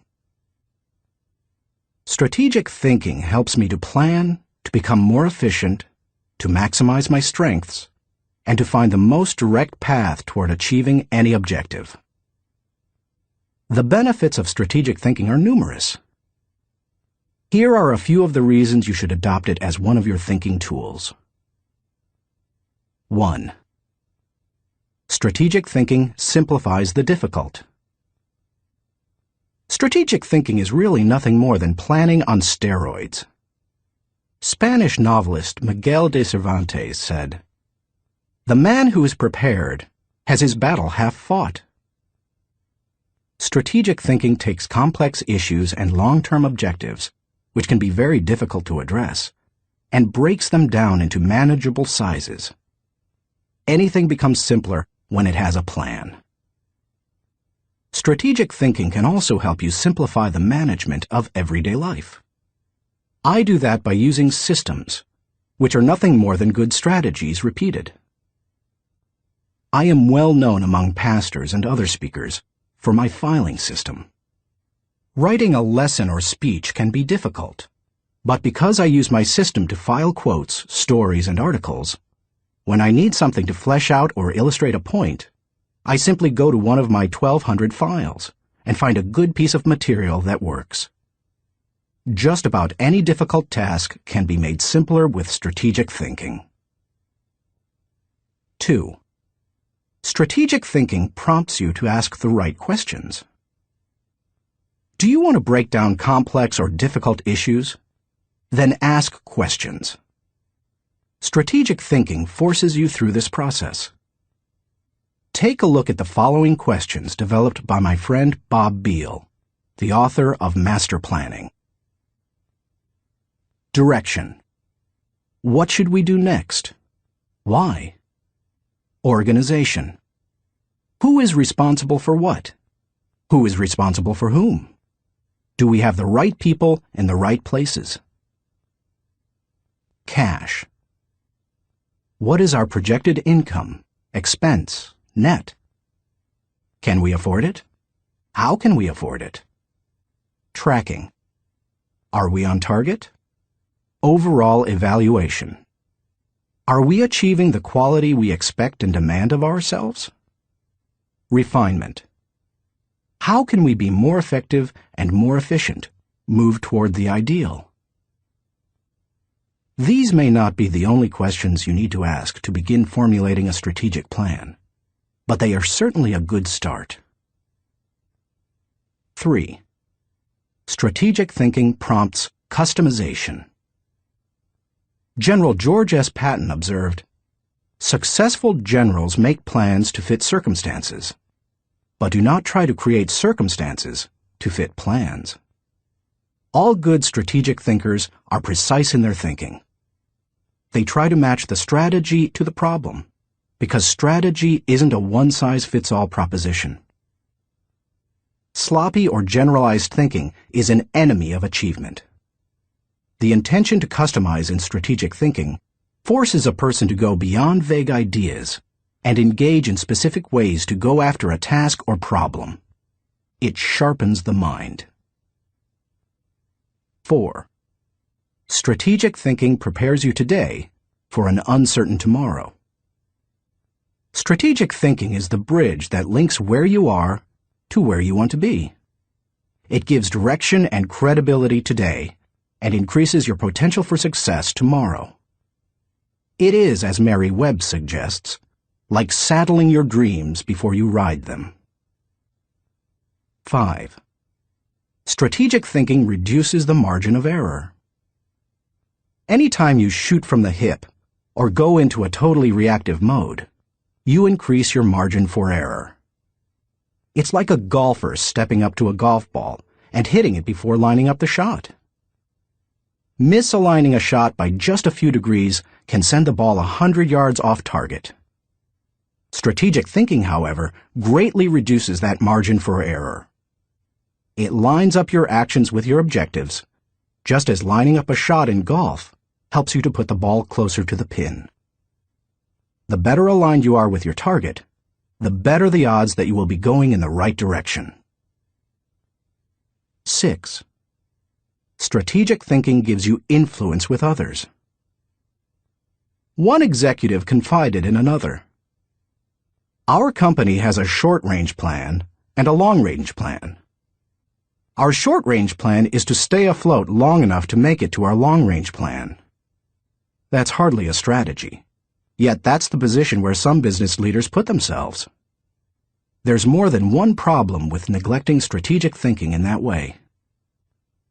Not only does it fail to build the business, but it also loses the respect of everyone involved with the business. The one with the plan is the one with the power. It doesn't matter in what kind of activity you're involved. Employees want to follow the business leader with a good business plan. Volunteers want to join the pastor with a good ministry plan. Children want to be with the adult who has the well-thought-out vacation plan. If you practice strategic thinking, others will listen to you, and they will want to follow you. If you possess a position of leadership in an organization, strategic thinking is essential. How to release the power of strategic thinking. To become a better strategic thinker, able to formulate and implement plans that will achieve the desired objective, take the following guidelines to heart. 1. Break down the issue. The first step in strategic thinking is to break down an issue into smaller, more manageable parts, so that you can focus on them more effectively. How you do it is not as important as just doing it. You might break an issue down by function. That's what automotive innovator Henry Ford did when he created the assembly line. And that's why he said, "Nothing is particularly hard if you divide it into small jobs." How you break down an issue is up to you, whether it's by function, timetable, responsibility, purpose, or some other method. The point is that you need to break it down.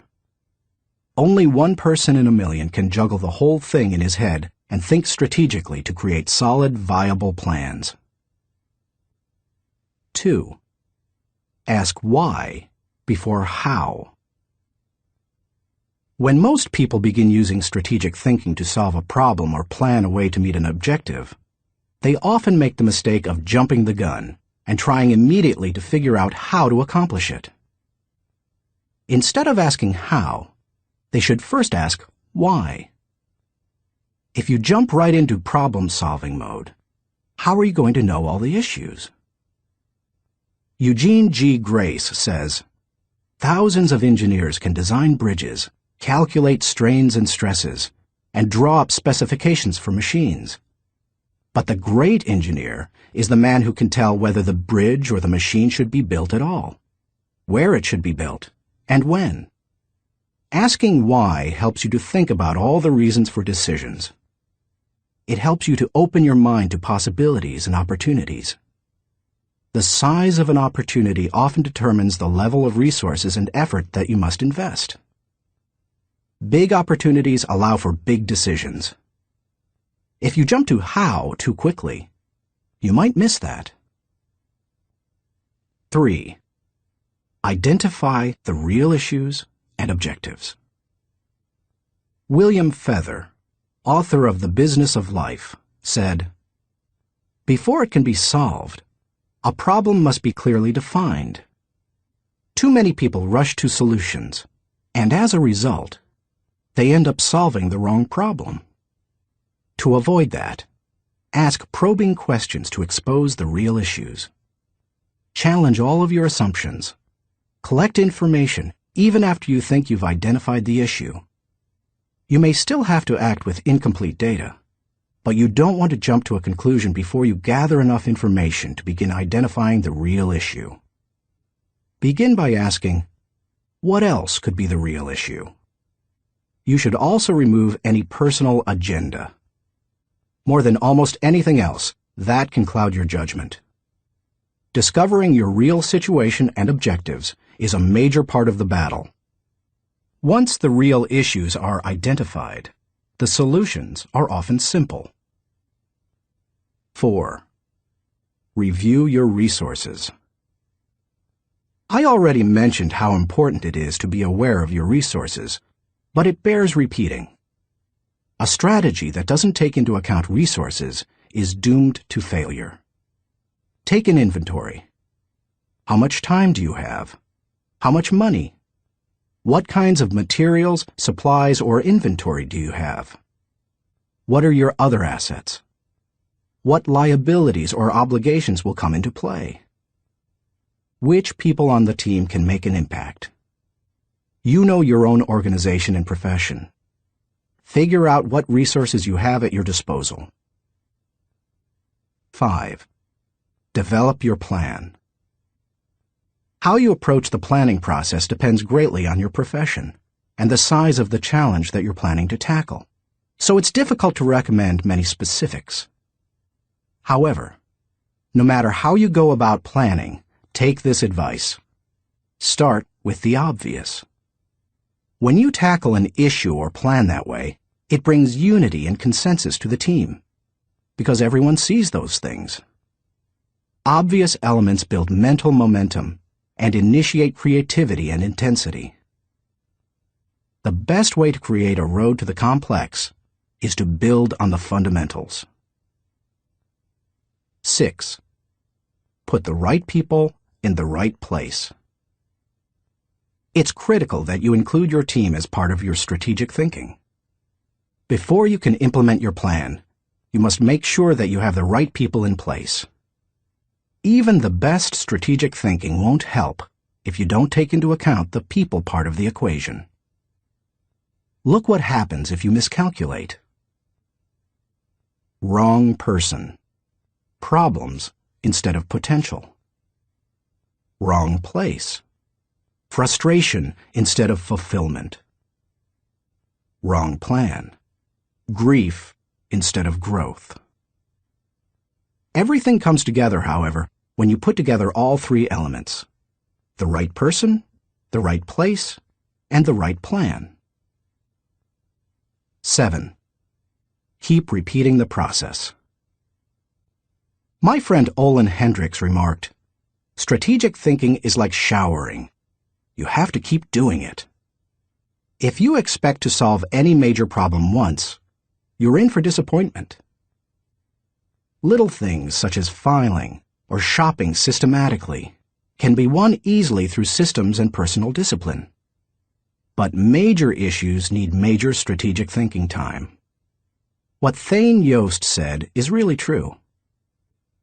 The will to win is worthless if you do not have the will to prepare.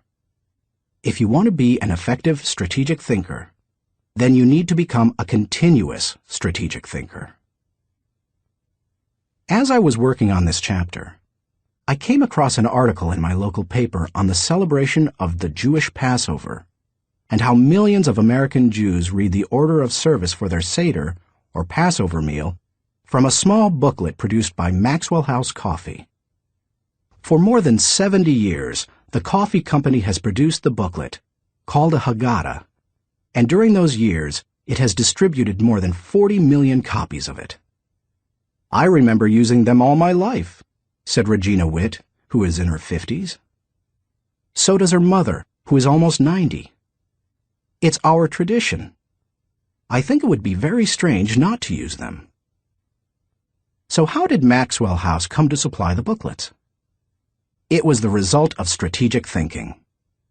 80 years ago, marketing man Joseph Jacobs advised that the company could sell coffee during Passover if the product were certified kosher by a rabbi.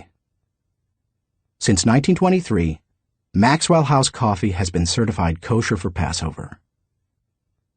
And then Jacobs suggested that if they gave away the Haggadah booklets, they could increase sales. They've been creating the booklets and selling coffee during Passover ever since. That's what can happen when you unleash the power of strategic thinking. Thinking question. Am I implementing strategic plans that give me direction for today and increase my potential for tomorrow? Chapter 6. Explore possibility thinking. Nothing is so embarrassing as watching someone do something that you said could not be done. Sam Ewing. People who embrace possibility thinking are capable of accomplishing tasks that seem impossible because they believe in solutions. Here are several reasons why you should become a possibility thinker. 1. Possibility thinking increases your possibilities. When you believe you can do something difficult, and you succeed, many doors open for you. When George Lucas succeeded in making Star Wars, despite those who said the special effects he wanted hadn't ever been done, and couldn't be done, many other possibilities opened up to him.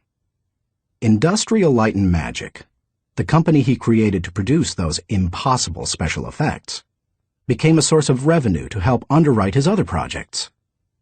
He was able to produce merchandising tie-ins to his movies, thus bringing in another revenue stream to fund his movie making. But his confidence in doing the difficult has also made a huge impact on other movie makers and a whole new generation of moviegoers. Popular culture writer Chris Salewicz asserts, at first, directly through his own work, and then via the unparalleled influence of ILM, Industrial Light and Magic, George Lucas has dictated for 2 decades the essential broad notion of what is cinema. If you open yourself up to possibility thinking, you open yourself up to many other possibilities. 2. Possibility thinking draws opportunities and people to you. The case of George Lucas helps you to see how being a possibility thinker can create new opportunities and attract people. People who think big attract big people to them. If you want to achieve big things, you need to become a possibility thinker. 3. Possibility thinking increases others' possibilities. Big thinkers who make things happen also create possibilities for others. That happens in part because it's contagious. You can't help but become more confident and think bigger when you're around possibility thinkers. 4. Possibility thinking allows you to dream big dreams. No matter what your profession, possibility thinking can help you to broaden your horizons and dream bigger dreams. Professor David J. Schwartz believes big thinkers are specialists in creating positive, forward-looking, optimistic pictures in their own minds and in the minds of others. If you embrace possibility thinking, your dreams will go from molehill to mountain size. And because you believe in possibilities, you put yourself in position to achieve them. 5. Possibility thinking makes it possible to rise above average. During the 1970s, when oil prices went through the roof, automobile makers were ordered to make their cars more fuel efficient. One manufacturer asked a group of senior engineers to drastically reduce the weight of cars they were designing. They worked on the problem and searched for solutions, but they finally concluded that making lighter cars couldn't be done, would be too expensive, and would present too many safety concerns. They couldn't get out of the rut of their average thinking. What was the automaker's solution? They gave the problem to a group of less experienced engineers. The new group found ways to reduce the weight of the company's automobiles by hundreds of pounds. Because they thought that solving the problem was possible, it was. Every time you remove the label of impossible from a task, you raise your potential from average to off the charts. 6. Possibility thinking gives you energy. A direct correlation exists between possibility thinking and the level of a person's energy. Who gets energized by the prospect of losing? If you know something can't succeed, how much time and energy are you willing to give it? Nobody goes looking for a lost cause. You invest yourself in what you believe can succeed. When you embrace possibility thinking, you believe in what you're doing, and that gives you energy. 7. Possibility thinking keeps you from giving up. Above all, possibility thinkers believe they can succeed. Dennis Waitley, author of The Psychology of Winning, says, "The winners in life think constantly in terms of I can, I will, and I am. Losers, on the other hand, concentrate their waking thoughts on what they should have done, or what they don't do. If you believe you can't do something, then it doesn't matter how hard you try, because you've already lost. If you believe you can do something, you have already won much of the battle." One of the people who showed himself to be a great possibility thinker in 2001 was New York Mayor Rudy Giuliani.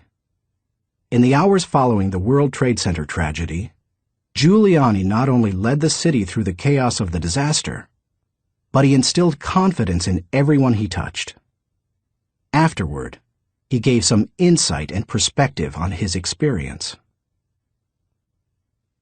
"I was so proud of the people I saw on the street. No chaos, but they were frightened and confused. And it seemed to me that they needed to hear from my heart where I thought we were going.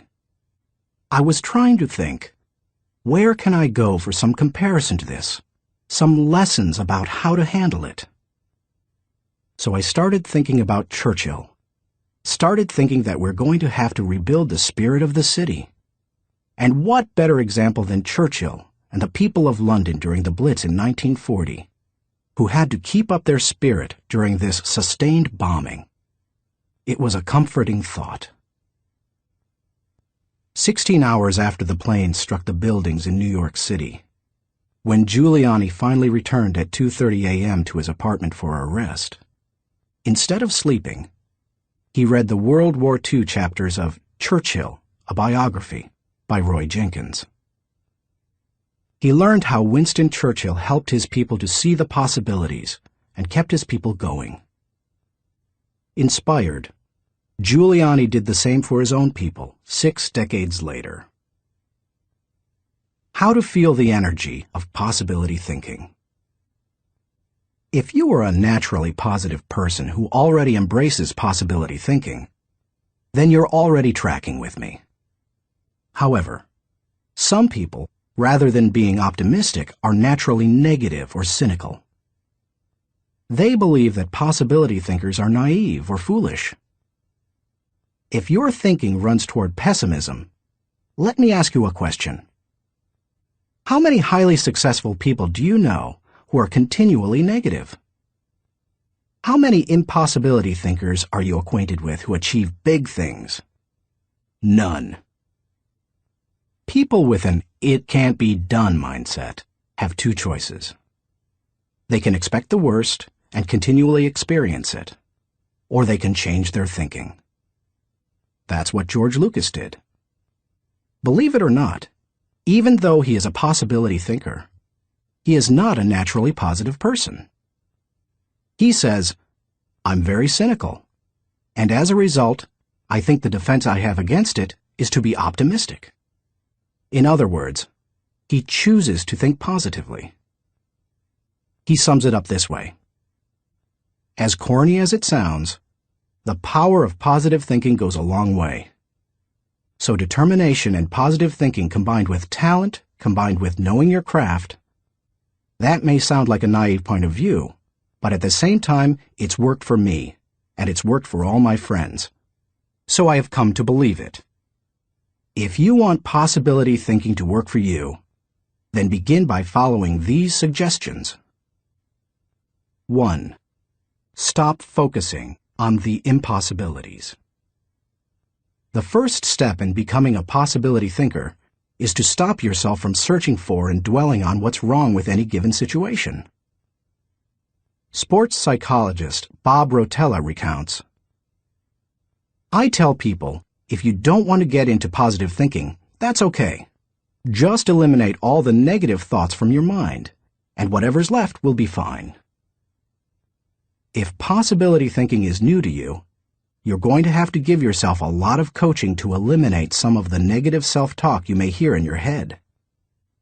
When you automatically start listing all the things that can go wrong, or all the reasons something can't be done, stop yourself and say, "Don't go there."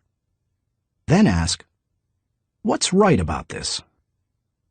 That will help to get you started.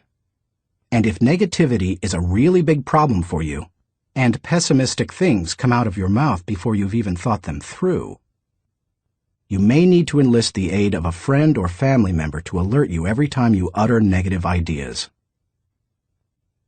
2. Stay away from the experts. So-called experts do more to shoot down people's dreams than just about anybody else. Possibility thinkers are very reluctant to dismiss anything as impossible. Rocket pioneer Wernher von Braun said, "I have learned to use the word impossible with the greatest of caution." And Napoleon Bonaparte declared, "The word impossible is not in my dictionary." If you feel you must take the advice of an expert, however, then heed the words of John Andrew Holmes, who asserted, "Never tell a young person that something cannot be done." God may have been waiting centuries for somebody ignorant enough of the impossible to do that thing.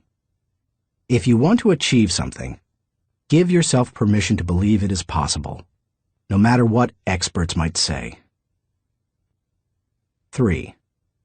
Look for possibilities in every situation. Becoming a possibility thinker is more than just refusing to let yourself be negative. It's something more. It's looking for positive possibilities despite the circumstances. I recently heard Don Soderquist, former president of Walmart, tell a wonderful story that illustrates how a person can find positive possibilities in any situation. Soderquist had gone with Sam Walton to Huntsville, Alabama, to open several new stores. While there, Walton suggested they visit the competition. Here's what Soderquist said happened. "We went into one store, and I have to tell you that it was the worst store I have ever seen in my life. It was terrible. There were no customers. There was no help on the floor. The aisles were cluttered with merchandise, empty shelves, dirty. It was absolutely terrible. He, Walton, walked one way, and I'd walked the other way, and we'd kind of meet out on the sidewalk. He said, "What'd you think, Don?" I said, "Sam, that is the absolutely worst store I've ever seen in my life. I mean, did you see the aisles?"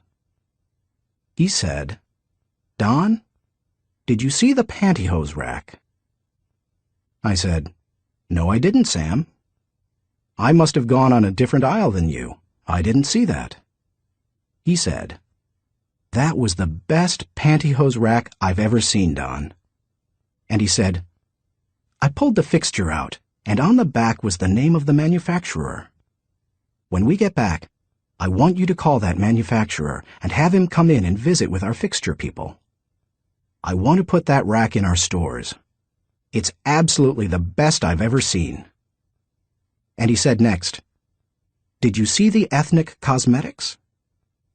I said, "Sam, that must have been right next to the pantyhose rack, because I absolutely missed that."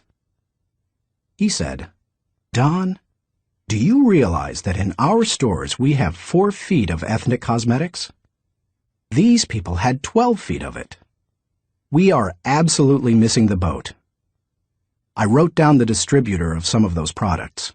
When we get back, I want you to get a hold of our cosmetic buyer and get these people in. We absolutely need to expand our ethnic cosmetics." Now, Sam Walton didn't hit me on the head and say, "Don, now what lesson did you learn from this?" He had already hit me on the head by looking for the good, looking how to improve, striving for excellence. It's so easy to go and look at what other people do badly. But one of the leadership characteristics of vision that he showed me, and I'll never forget it, is look for the good in what other people are doing and apply it. It doesn't take a genius IQ or 20 years of experience to find the possibility in every situation. All it takes is the right attitude, and anybody can cultivate that. 4. Dream one size bigger. One of the best ways to cultivate a possibility mindset is to prompt yourself to dream one size bigger than you normally do.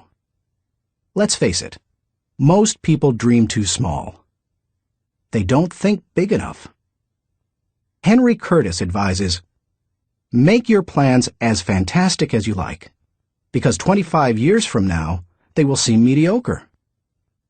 Make your plans 10 times as great as you first planned, and 25 years from now, you will wonder why you did not make them 50 times as great." If you push yourself to dream more expansively, to imagine your organization one size bigger, to make your goals at least a step beyond what makes you comfortable, you will be forced to grow. And it will set you up to believe in greater possibilities. 5. Question the status quo. Most people want their lives to keep improving, yet they value peace and stability at the same time. People often forget that you can't improve and still stay the same. Growth means change. Change requires challenging the status quo. If you want greater possibilities, you can't settle for what you have now. When you become a possibility thinker, you will face many people who will want you to give up your dreams and embrace the status quo. Achievers refuse to accept the status quo.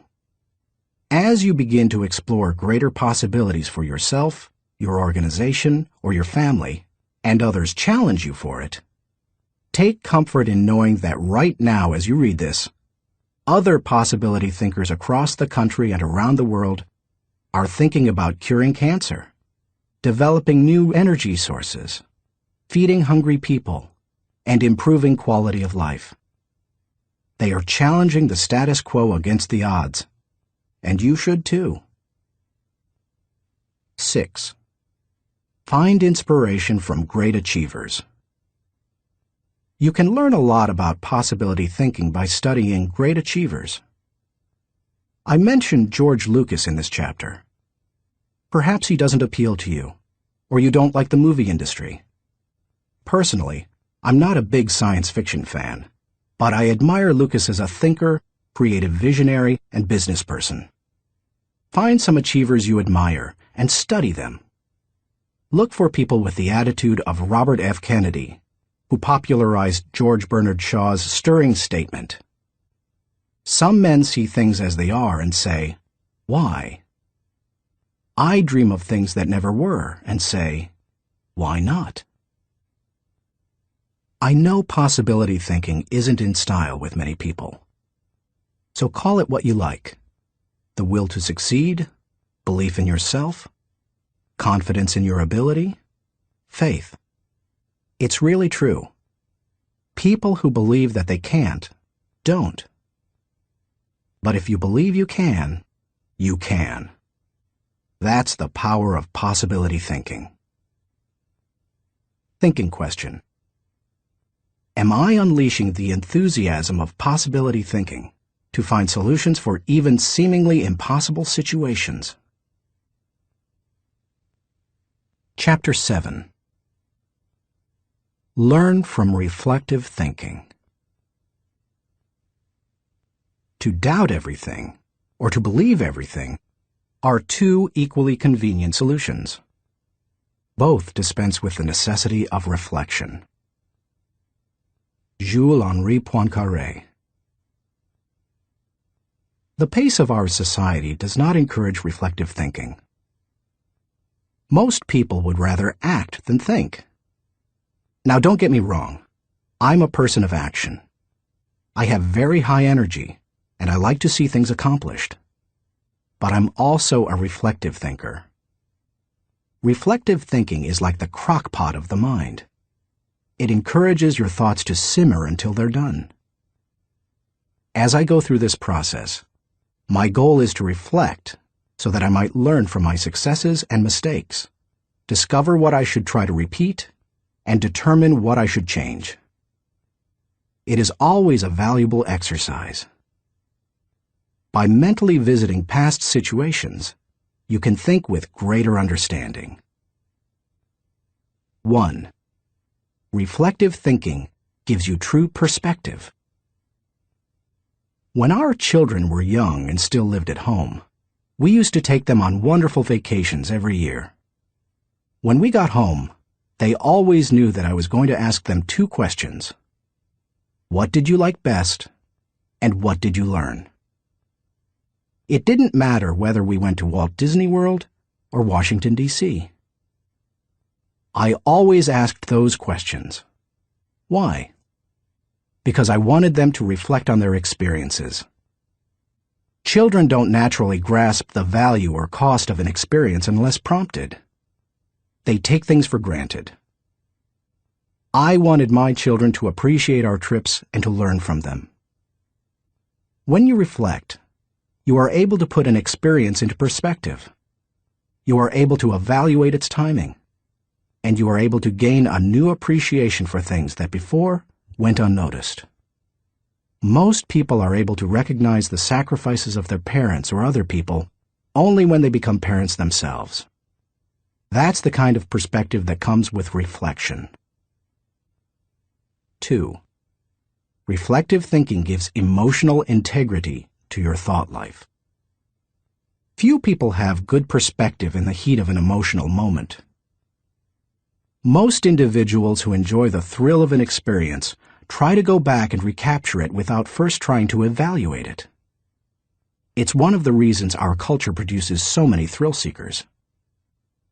Likewise, those who survive a traumatic experience usually avoid similar situations at all costs, which sometimes ties them into emotional knots. Reflective thinking enables you to distance yourself from the intense emotions of particularly good or bad experiences and see them with fresh eyes.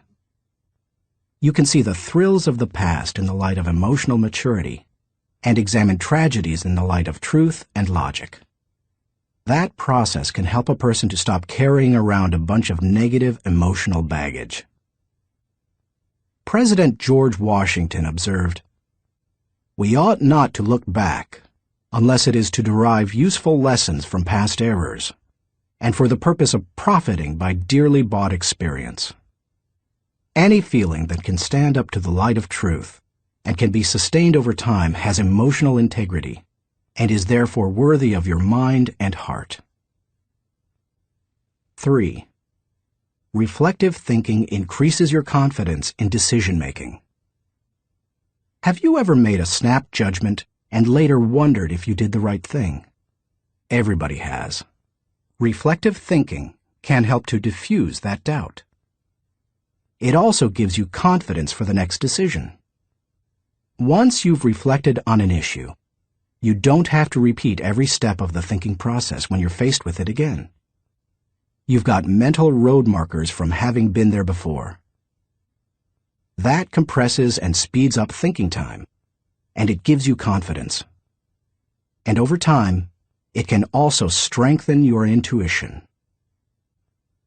4. Reflective thinking clarifies the big picture.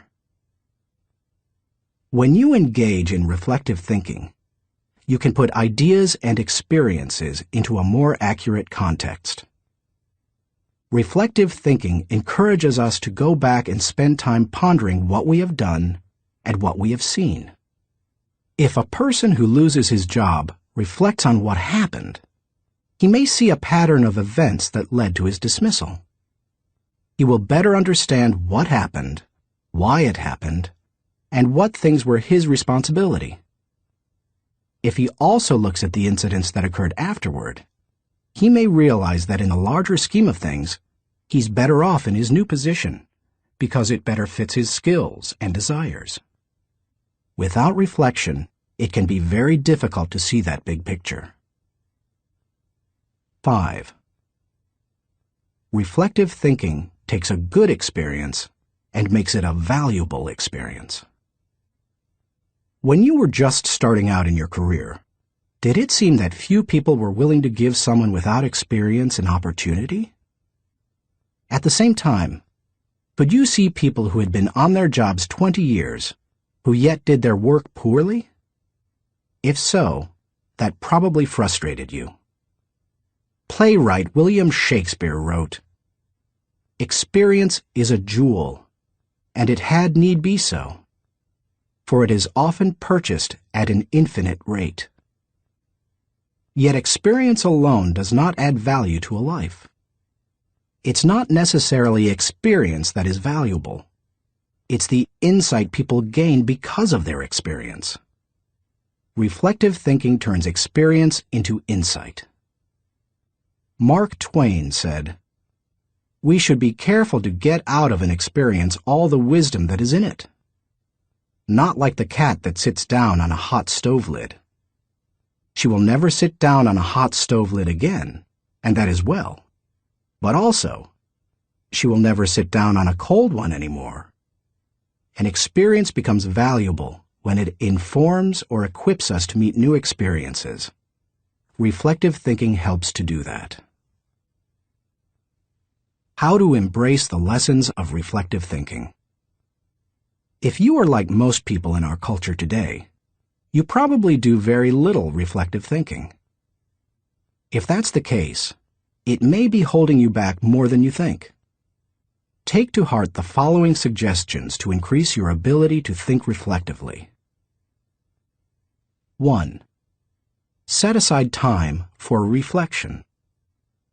Greek philosopher Socrates observed, "The unexamined life is not worth living." For most people, however, reflection and self-examination doesn't come naturally. It can be a fairly uncomfortable activity for a variety of reasons. They have a hard time staying focused. They find the process dull, or they don't like spending a lot of time thinking about emotionally difficult issues. But if you don't carve out the time for it, you are unlikely to do any reflective thinking. 2. remove yourself from distractions. As much as any other kind of thinking, reflection requires solitude. Distraction and reflection simply don't mix. It's not the kind of thing you can do well near a television, in a cubicle, while the phone is ringing, or with children in the same room. One of the reasons I've been able to accomplish much and keep growing personally is that I've not only set aside time to reflect, but I've separated myself from distractions for short blocks of time. 30 minutes in the spa, an hour outside on a rock in my backyard, or a few hours in a comfortable chair in my office. The place doesn't matter, as long as you remove yourself from distractions and interruptions. 3. Regularly review your calendar or journal. Most people use their calendar as a planning tool, which it is. But few people use it as a reflective thinking tool. What could be better, however, for helping you to review where you have been and what you have done, except maybe a journal? I'm not a journaler in the regular sense. I don't use writing to figure out what I'm thinking and feeling. Instead, I figure out what I'm thinking and feeling, and then I write down significant thoughts and action points. I file the thoughts so that I can quickly put my hands on them again. I immediately execute the action points or delegate them to someone else. Calendars and journals remind you of how you've spent your time, show you whether your activities match your priorities, and help you see whether you are making progress. They also offer you an opportunity to recall activities that you might not have had the time to reflect on previously. Some of the most valuable thoughts you've ever had may have been lost because you didn't give yourself the reflection time you needed. 4. Ask the right questions. The value you receive from reflecting will depend on the kinds of questions you ask yourself. The better the questions, the more gold you will mine from your thinking. When I reflect, I think in terms of my values, relationships, and experiences. Here are some sample questions. Personal growth. What have I learned today that will help me grow? How can I apply it to my life? When should I apply it? Adding value. To whom did I add value today? How do I know I added value to that person? Can I follow up and compound the positive benefit he or she received? Leadership. Did I lead by example today? Did I lift my people and organization to a higher level? What did I do, and how did I do it? Personal faith. Did I represent God well today? Did I practice the golden rule? Have I walked the second mile with someone? Marriage and family. Did I communicate love to my family today? How did I show that love? Did they feel it? Did they return it? Inner circle.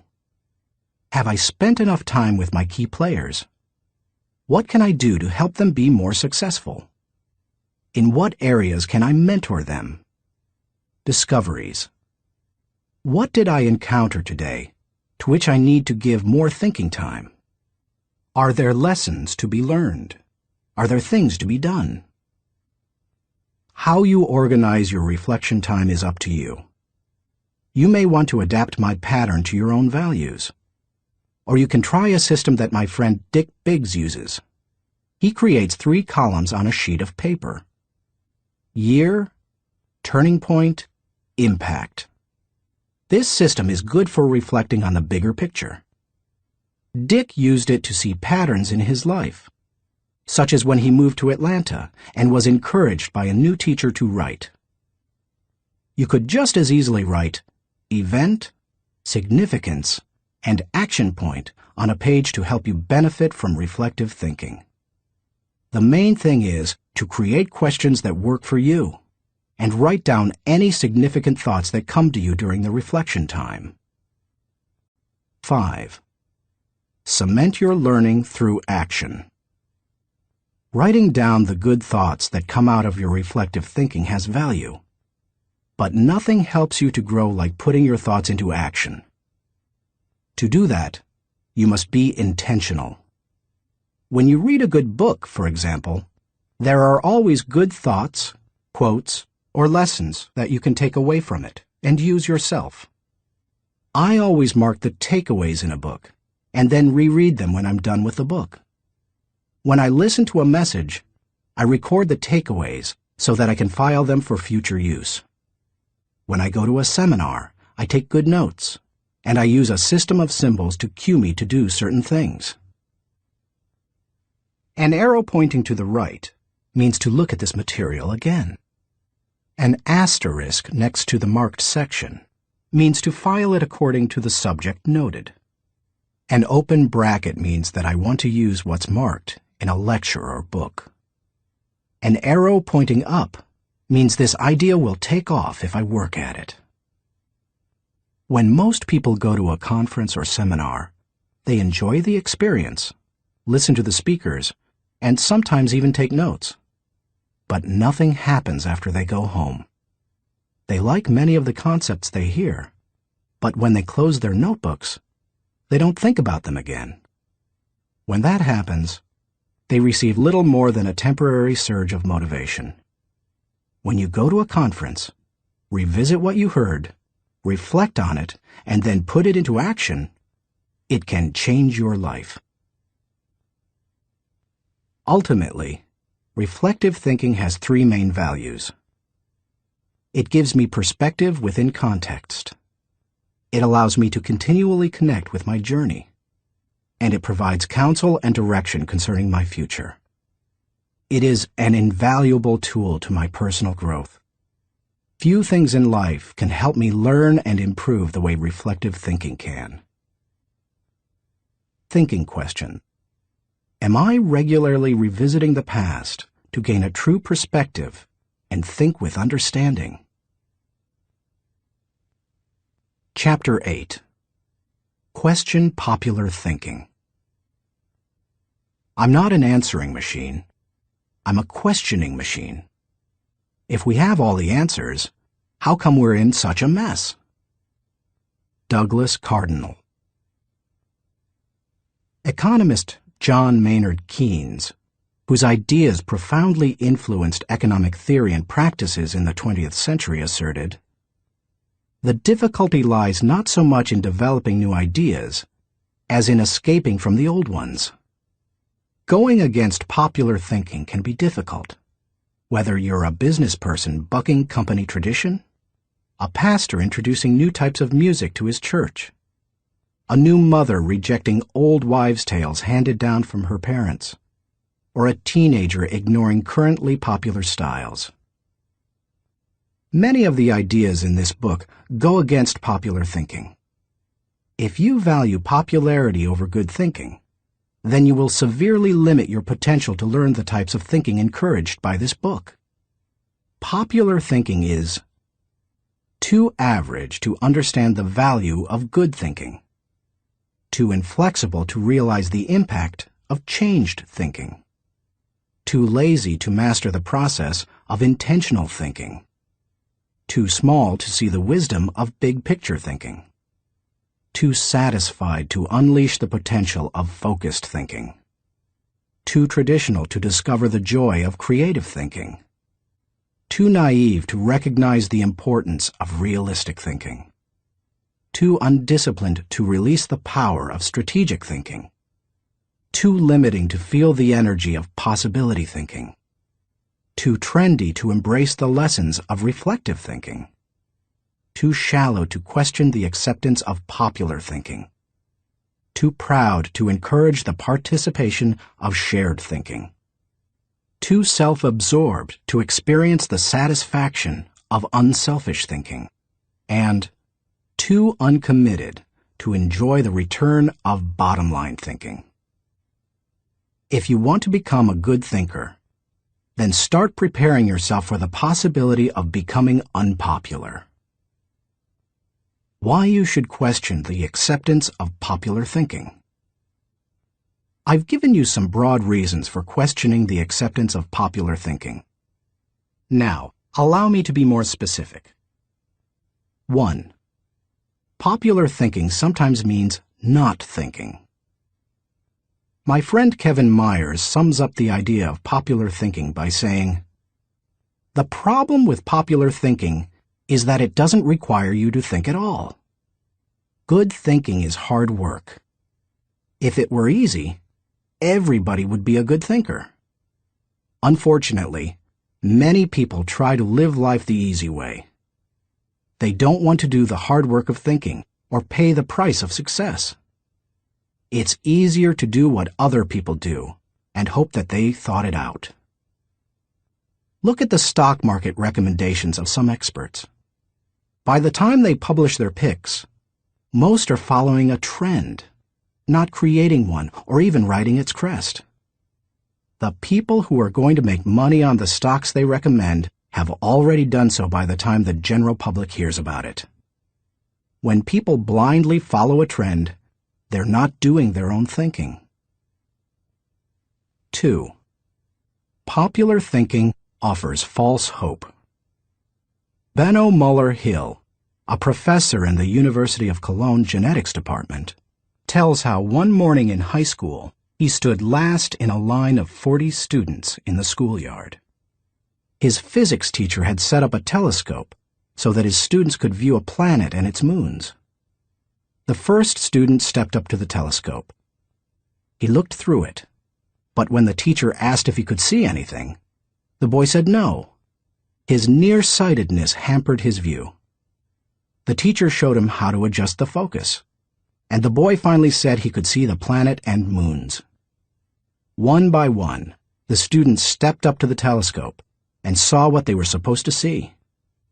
Finally, the second-to-last student looked into the telescope and announced that he could not see anything. "You idiot," shouted the teacher. "You have to adjust the lenses." The student tried, but he finally said, "I still can't see anything. It is all black." The teacher, disgusted, looked through the telescope himself, and then looked up with a strange expression. The lens cap still covered the telescope. None of the students had been able to see anything. Many people look for safety and security in popular thinking. They figure that if a lot of people are doing something, then it must be right. It must be a good idea. If most people accept it, then it probably represents fairness, equality, compassion, and sensitivity, right? Not necessarily. Popular thinking said the Earth was the center of the universe.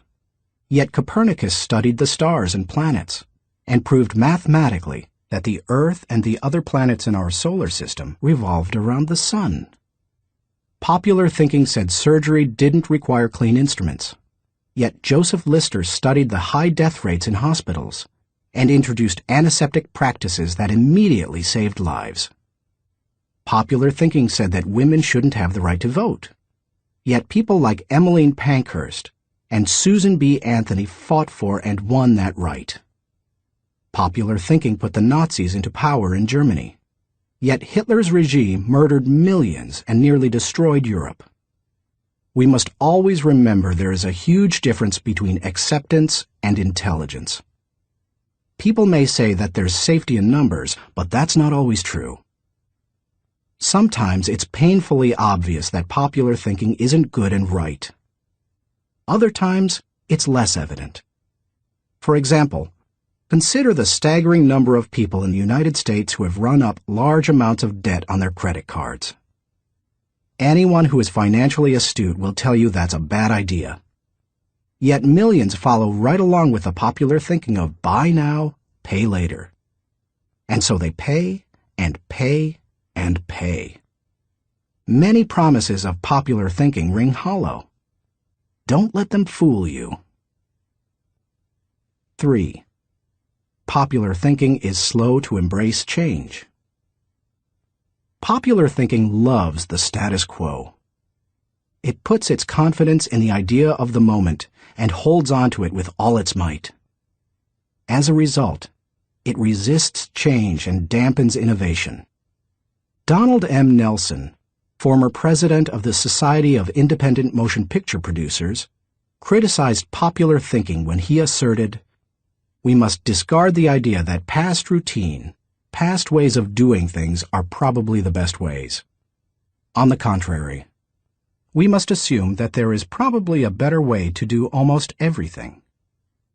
We must stop assuming that a thing which never has been done before probably cannot be done at all."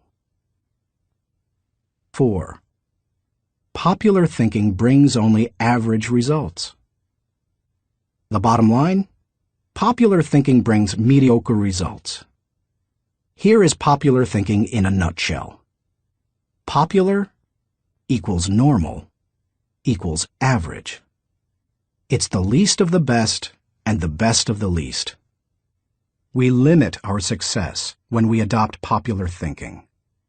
It represents putting in the least energy to just get by. You must reject common thinking if you want to accomplish uncommon results. How to question the acceptance of popular thinking. Popular thinking has often proved to be wrong and limiting. Questioning it isn't necessarily hard once you cultivate the habit of doing so. The difficulty is in getting started. Begin by doing the following things. 1. Think before you follow. Many individuals follow others almost automatically. Sometimes they do so because they desire to take the path of least resistance. Other times they fear rejection, or they believe there's wisdom in doing what everyone else does. But if you want to succeed, you need to think about what's best, not what's popular. Challenging popular thinking requires a willingness to be unpopular and go outside of the norm. Following the tragedy of September 11, 2001, for example, few people willingly chose to travel by plane. But that was the best time to travel. Crowds were down, security was up, and airlines were cutting prices. About a month after the tragedy, my wife Margaret and I heard that Broadway shows had lots of seats and many New York hotel rooms remained empty. Popular thinking said, "Stay away from New York." We used that as an opportunity. We got cheap plane tickets to the city, booked a room in a great hotel for about half price, and got tickets to the most sought-after show, The Producers. As we took our seats in the theater, we sat next to a woman beside herself with excitement. "I can't believe I'm finally here," she said to us. "I've waited so long. This is the best show on Broadway, and the hardest to get tickets to." Then she turned to look me in the eye and said, "I've had my tickets for a year and a half waiting to see this show. How long ago did you get yours?" "You won't like my answer," I replied. "Oh, come on," she said. "How long?" "I got mine 5 days ago," I answered. She looked at us in horror. By the way, she was right. It's one of the best shows we've seen in a while. And we got to see it only because we were willing to go against popular thinking when everyone else was staying at home. As you begin to think against the grain of popular thinking, remind yourself that unpopular thinking, even when resulting in success, is largely underrated, unrecognized, and misunderstood. Unpopular thinking contains the seeds of vision and opportunity. Unpopular thinking is required for all progress. The next time you feel ready to conform to popular thinking on an issue, stop and think. You may not want to create change for its own sake, but you certainly don't want to blindly follow just because you haven't thought about what's best. 2. Appreciate thinking different from your own. One of the ways to embrace innovation and change is to learn to appreciate how others think. To do that, you must continually expose yourself to people different from yourself. My brother, Larry Maxwell, a good businessman and an innovative thinker, continually challenges popular thinking by thinking differently. He says, most of our people in sales and middle management come from businesses with products and services different from ours. That constantly exposes us to new ways of thinking. We also discourage our people from active participation in formal business and trade associations and fraternities because their thinking is quite common. They don't need to spend a lot of time thinking the way everyone else in the industry does. As you strive to challenge popular thinking, spend time with people with different backgrounds, education levels, professional experiences, personal interests, etc. You will think like the people with whom you spend the most time. If you spend time with people who think out of the box, you're more likely to challenge popular thinking and break new ground.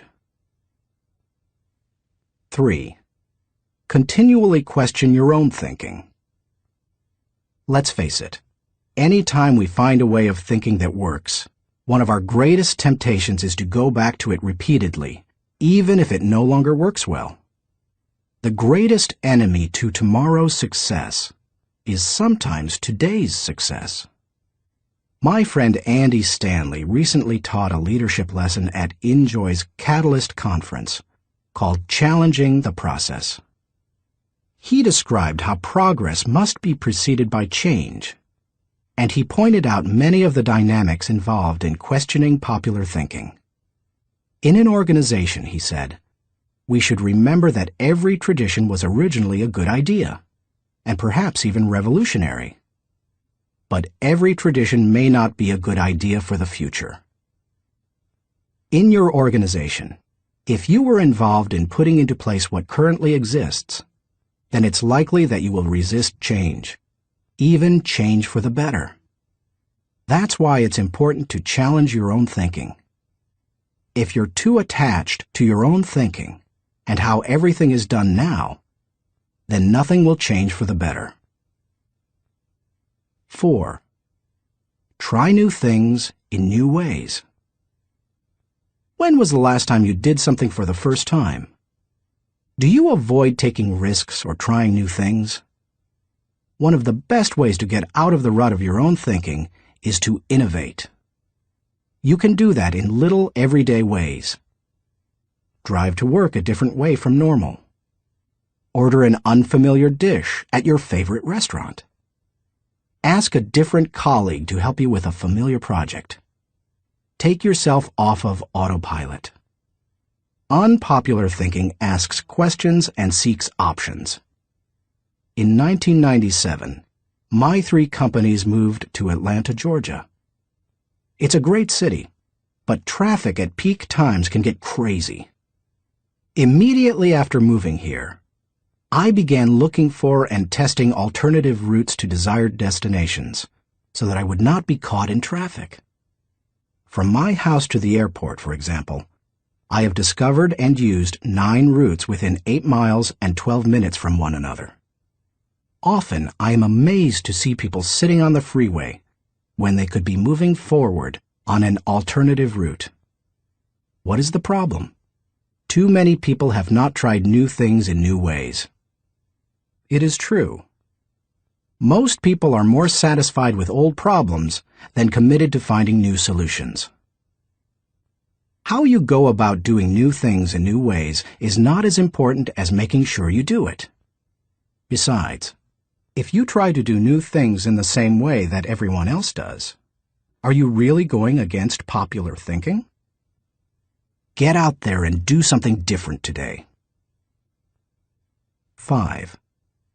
Get used to being uncomfortable.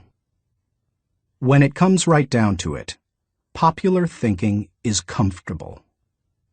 It's like an old recliner adjusted to all the owner's idiosyncrasies.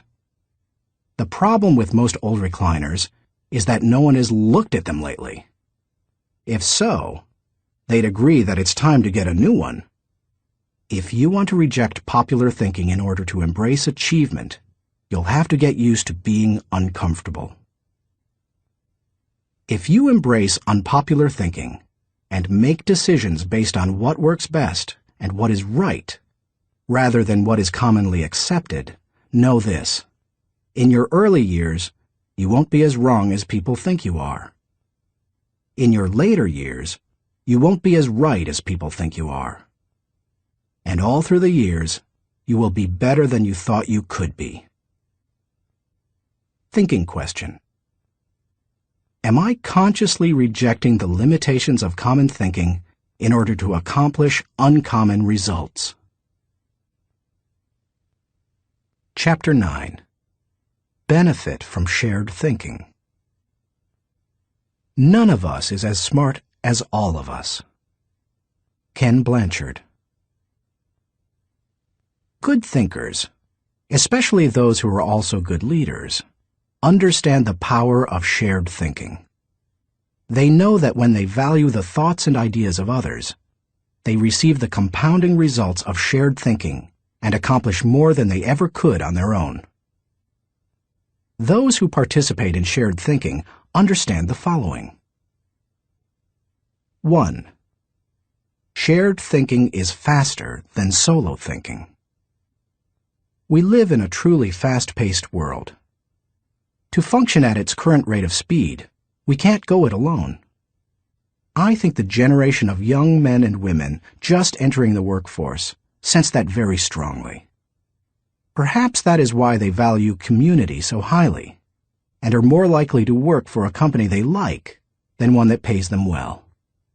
Working with others is like giving yourself a shortcut. If you want to learn a new skill quickly, how do you do it? Do you go off by yourself and figure it out? Or do you get someone to show you how? You can always learn more quickly from someone with experience, whether you're trying to learn how to use a new software package, develop your golf swing, or cook a new dish. 2. Shared thinking is more innovative than solo thinking. We tend to think of great thinkers and innovators as soloists. But the truth is that the greatest innovative thinking doesn't occur in a vacuum. Innovation results from collaboration. Albert Einstein once remarked, "Many times a day, I realize how much my own outer and inner life is built upon the labors of my fellow men, both living and dead, and how earnestly I must exert myself in order to give in return as much as I have received." Shared thinking leads to greater innovation, whether you look at the work of researchers Marie and Pierre Curie, surrealists Luis Buñuel and Salvador Dali, or songwriters John Lennon and Paul McCartney. If you combine your thoughts with the thoughts of others, you will come up with thoughts you've never had. 3. Shared thinking brings more maturity than solo thinking. As much as we would like to think that we know it all, each of us is probably painfully aware of our blind spots and areas of inexperience. When I first started out as a pastor, I had dreams and energy, but little experience. To try to overcome that, I attempted to get several high-profile pastors of growing churches to share their thinking with me. In the early 1970s, I wrote letters to the 10 most successful pastors in the country, offering them what was a huge amount of money to me at the time, $100, to meet me for an hour so that I could ask them questions. When one said yes, I'd visit him. I didn't talk much, except to ask a few questions. I wasn't there to impress anyone or satisfy my ego. I was there to learn. I listened to everything he said, took careful notes, and absorbed everything I could. Those experiences changed my life. You've had experiences I haven't, and I've had experiences you haven't. Put us together, and we bring a broader range of personal history, and therefore maturity, to the table. If you don't have the experience you need, hook up with someone who does. 4. Shared thinking is stronger than solo thinking. Philosopher-poet Johann Wolfgang von Goethe said, "To accept good advice is but to increase one's own ability.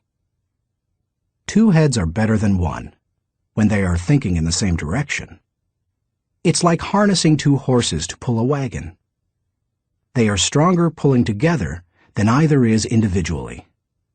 But did you know that when they pull together, they can move more weight than the sum of what they can move individually? A synergy comes from working together. That same kind of energy comes into play when people think together." 5. Shared thinking returns greater value than solo thinking. Because shared thinking is stronger than solo thinking, it's obvious that it yields a higher return. That happens because of the compounding action of shared thinking. But it also offers other benefits. The personal return you receive from shared thinking and experiences can be great. Clarence Francis sums up the benefits in the following observation: "I sincerely believe that the word relationships is the key to the prospect of a decent world. It seems abundantly clear that every problem you will have, in your family, in your work, in our nation, or in this world, is essentially a matter of relationships, of interdependence." 6. Shared thinking is the only way to have great thinking. I believe that every great idea begins with 3 or 4 good ideas. And most good ideas come from shared thinking. Playwright Ben Jonson said, "He that is taught only by himself has a fool for a master." When I was in school, teachers put the emphasis on being right and on doing better than the other students, rarely on working together to come up with good answers. Yet all the answers improve when they make the best use of everyone's thinking. If we each have one thought, and together we have 2 thoughts, then we always have the potential for a great thought. How to encourage the participation of shared thinking. Some people naturally participate in shared thinking. Anytime they see a problem, they think, "Who do I know who can help with this?" Leaders tend to be that way. So do extroverts. However, you don't have to be either of those to benefit from shared thinking. Use the following steps to help you improve your ability to harness shared thinking. 1. Value the ideas of others. First, believe that the ideas of other people have value. If you don't, your hands will be tied. How do you know if you truly want input from others? Ask yourself these questions. Am I emotionally secure? People who lack confidence and worry about their status, position, or power tend to reject the ideas of others, protect their turf, and keep people at bay. It takes a secure person to consider others' ideas. Years ago, an emotionally insecure person took a key position on my board of directors. After a couple of meetings, it became obvious to the other board members that this individual would not positively contribute to the organization. I asked a seasoned leader on the board, "Why does this person always do and say things that hinder our progress?" I'll never forget his reply. "Hurting people hurt people." Do I place value on people? You won't value the ideas of a person if you don't value and respect the person himself or herself. Have you ever considered your conduct around people you value versus those you don't? Look at the differences. If I value people, I want to spend time with them. If I don't value people, I don't want to be around them. If I value people, I listen to them.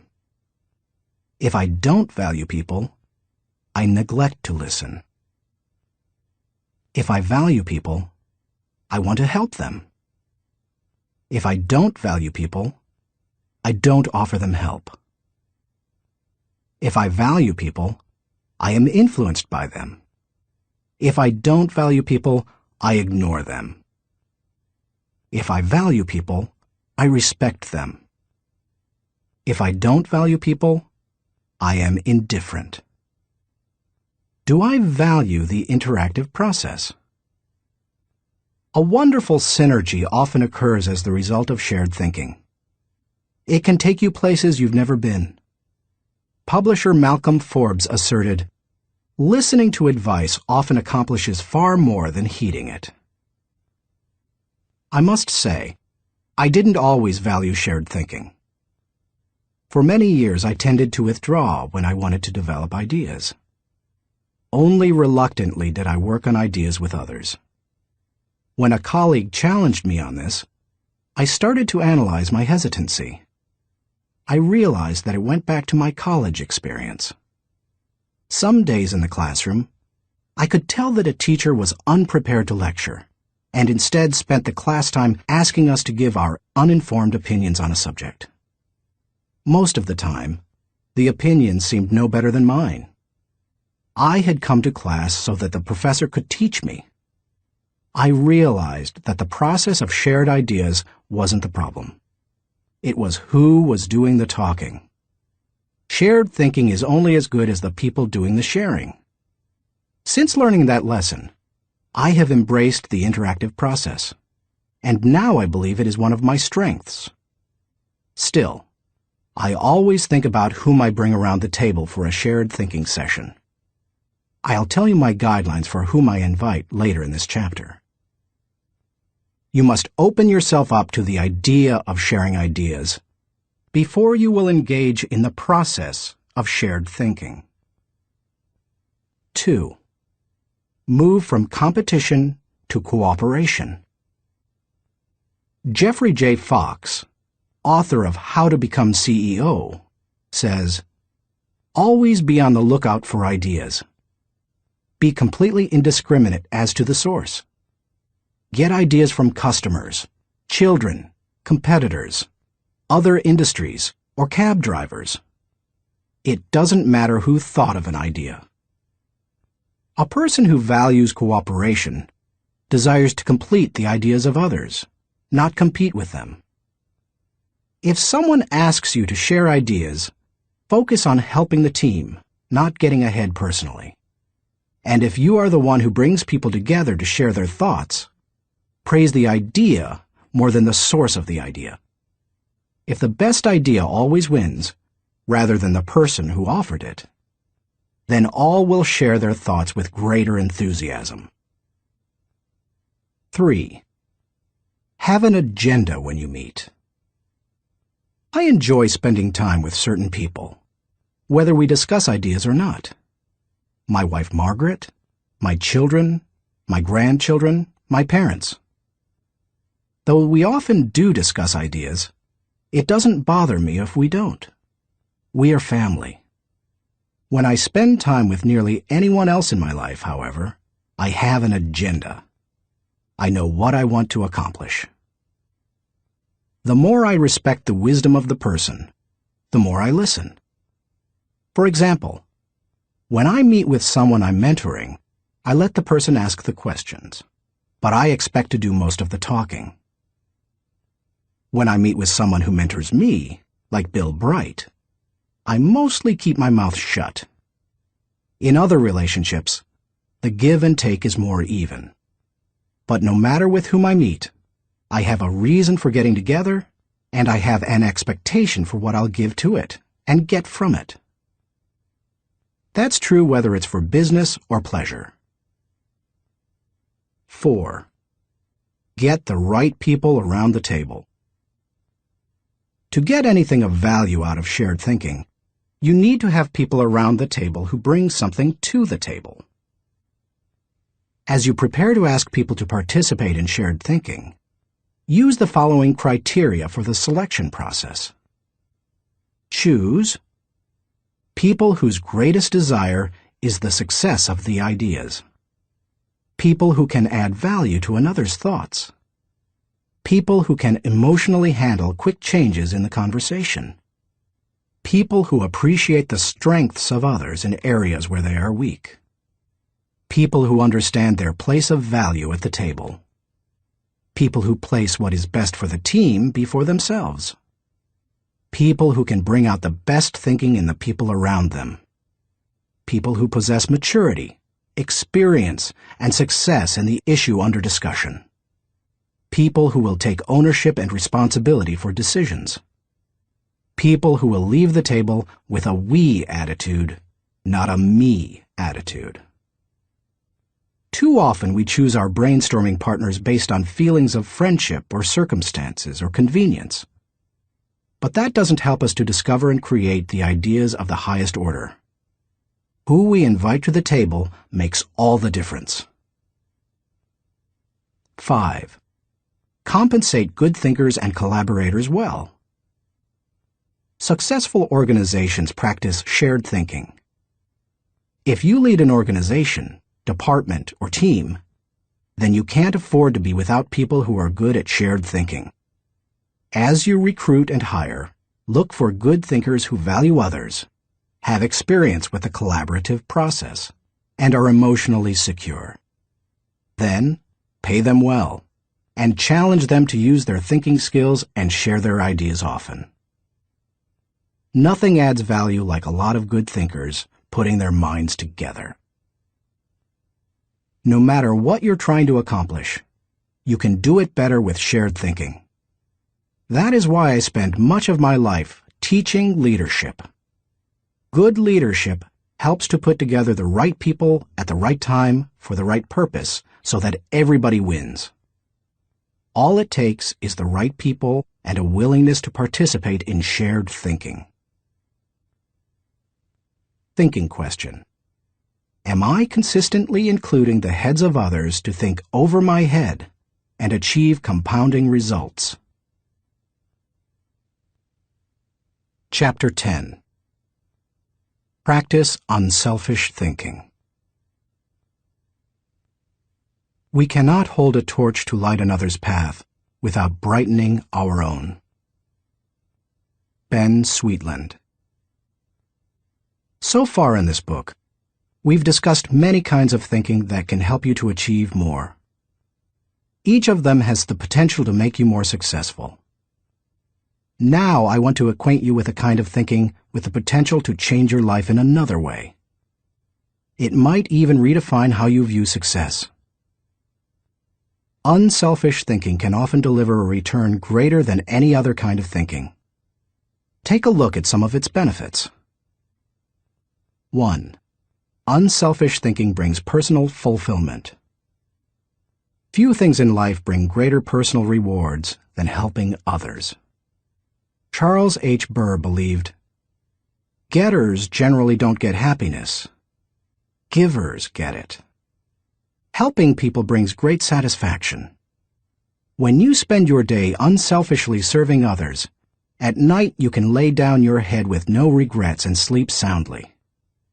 In Bringing Out the Best in People, Alan Loy McGuinness remarked, "There is no more noble occupation in the world than to assist another human being, to help someone succeed." Even if you have spent much of your life pursuing selfish gain, it's never too late to have a change of heart. Even the most miserable person, like Charles Dickens' Scrooge, can turn his life around and make a difference for others. That's what Alfred Nobel did.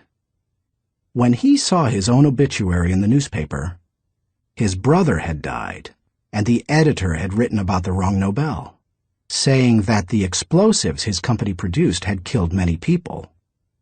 Nobel vowed to promote peace and acknowledge contributions to humanity.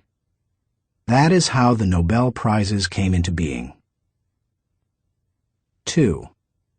Unselfish thinking adds value to others. In 1904, Bessie Anderson Stanley wrote the following definition of success in Brown Book magazine. "He has achieved success who has lived well, laughed often, and loved much, who has enjoyed the trust of pure women, the respect of intelligent men, and the love of little children, who has filled his niche and accomplished his task, who has left the world better than he found it, whether by an improved copy, a perfect poem, or a rescued soul, who has never lacked appreciation of Earth's beauty or failed to express it, who has always looked for the best in others and given them the best he had, whose life was an inspiration, whose memory a benediction. When you get outside of yourself and make a contribution to others, you really begin to live. 3. Unselfish thinking encourages other virtues. When you see a 4-year-old, you expect to observe selfishness. But when you see it in a 40-year-old, it's not very attractive, is it? Of all the qualities a person can pursue, unselfish thinking seems to make the biggest difference toward cultivating other virtues. I think that's because the ability to give unselfishly is so difficult. It goes against the grain of human nature. But if you can learn to think unselfishly and become a giver, then it becomes easier to develop many other virtues: gratitude, love, respect, patience, discipline, etc. 4. Unselfish thinking increases quality of life. The spirit of generosity created by unselfish thinking gives people an appreciation for life and an understanding of its higher values. Seeing those in need and giving to meet that need puts a lot of things into perspective. It increases the quality of life of the giver and the receiver. That's why I believe that there is no life as empty as the self-centered life. There is no life as centered as the self-empty life. If you want to improve your world, then focus your attention on helping others. 5. Unselfish thinking makes you part of something greater than yourself. Merck & Company, the global pharmaceutical corporation, has always seen itself as doing more than just producing products and making a profit. It desires to serve humanity. In the mid-1980s, the company developed a drug to cure river blindness, a disease that infects and causes blindness in millions of people, particularly in developing countries. While it was a good product, potential customers couldn't afford to buy it. So what did Merck do? It developed the drug anyway, and in 1987 announced that it would give the medicine free to anyone who needed it. As of 1998, the company had given more than 250 million tablets away. George W. Merck says, "We try never to forget that medicine is for the people. It is not for the profits. The profits follow, and if we have remembered that, they have never failed to appear. The lesson to be learned? Simple. Instead of trying to be great, be part of something greater than yourself." 6. Unselfish thinking creates a legacy. Jack Balasek, President and Chief Operating Officer of True North Communications, says, "Learn, earn, return. These are the 3 phases of life. The first third should be devoted to education, the second third to building a career and making a living, and the last third to giving back to others, returning something in gratitude. Each state seems to be a preparation for the next one. If you are successful, it becomes possible for you to leave an inheritance for others. But if you desire to do more, to create a legacy, then you need to leave that in others. When you think unselfishly and invest in others, you gain the opportunity to create a legacy that will outlive you. How to experience the satisfaction of unselfish thinking. I think most people recognize the value of unselfish thinking, and most would even agree that it's an ability they would like to develop. Many people, however, are at a loss concerning how to change their thinking. To begin cultivating the ability to think unselfishly, I recommend that you do the following. 1. Put others first. The process begins with realizing that everything is not about you. That requires humility and a shift in focus. In The Power of Ethical Management, Ken Blanchard and Norman Vincent Peale wrote, "People with humility don't think less of themselves. They just think of themselves less." If you want to become less selfish in your thinking, then you need to stop thinking about your wants and begin focusing on others' needs. Paul the Apostle exhorted, "Do nothing out of selfish ambition or vain conceit, but in humility consider others better than yourselves." Each of you should look not only to your own interests, but also to the interests of others. Make a mental and emotional commitment to look out for the interests of others. 2. Expose yourself to situations where people have needs. It's one thing to believe you are willing to give unselfishly. It's another to actually do it. To make the transition, you need to put yourself in a position where you can see people's needs and do something about it. The kind of giving you do isn't important at first. You can serve at your church, make donations to a food bank, volunteer professional services, or give to a charitable organization. The point is to learn how to give and to cultivate the habit of thinking like a giver. 3. Give quietly or anonymously. Once you have learned to give of yourself, then the next step is to learn to give when you cannot receive anything in return. It's almost always easier to give when you receive recognition for it than it is when no one is likely to know about it. The people who give in order to receive a lot of fanfare, however, have already received any reward they will get. There are spiritual, mental, and emotional benefits that come only to those who give anonymously. If you've never done it before, try it. 4. Invest in people intentionally. The highest level of unselfish thinking comes when you give of yourself to another person for that person's personal development or well-being. If you're married or a parent, you know this from personal experience. What does your spouse value most highly? Money in the bank, or your time freely given? What would small children really rather have from you? A toy, or your undivided attention? The people who love you would rather have you than what you can give them. If you want to become the kind of person who invests in people, then consider others and their journey so that you can collaborate with them. Each relationship is like a partnership created for mutual benefit. As you go into any relationship, think about how you can invest in the other person so that it becomes a win-win situation. Here is how relationships most often play out. I win, you lose, I win only once. You win, I lose, you win only once. We both win, we win many times. We both lose, goodbye partnership. The best relationships are win-win. Why don't more people go into relationships with that attitude? I'll tell you why. Most people want to make sure that they win first.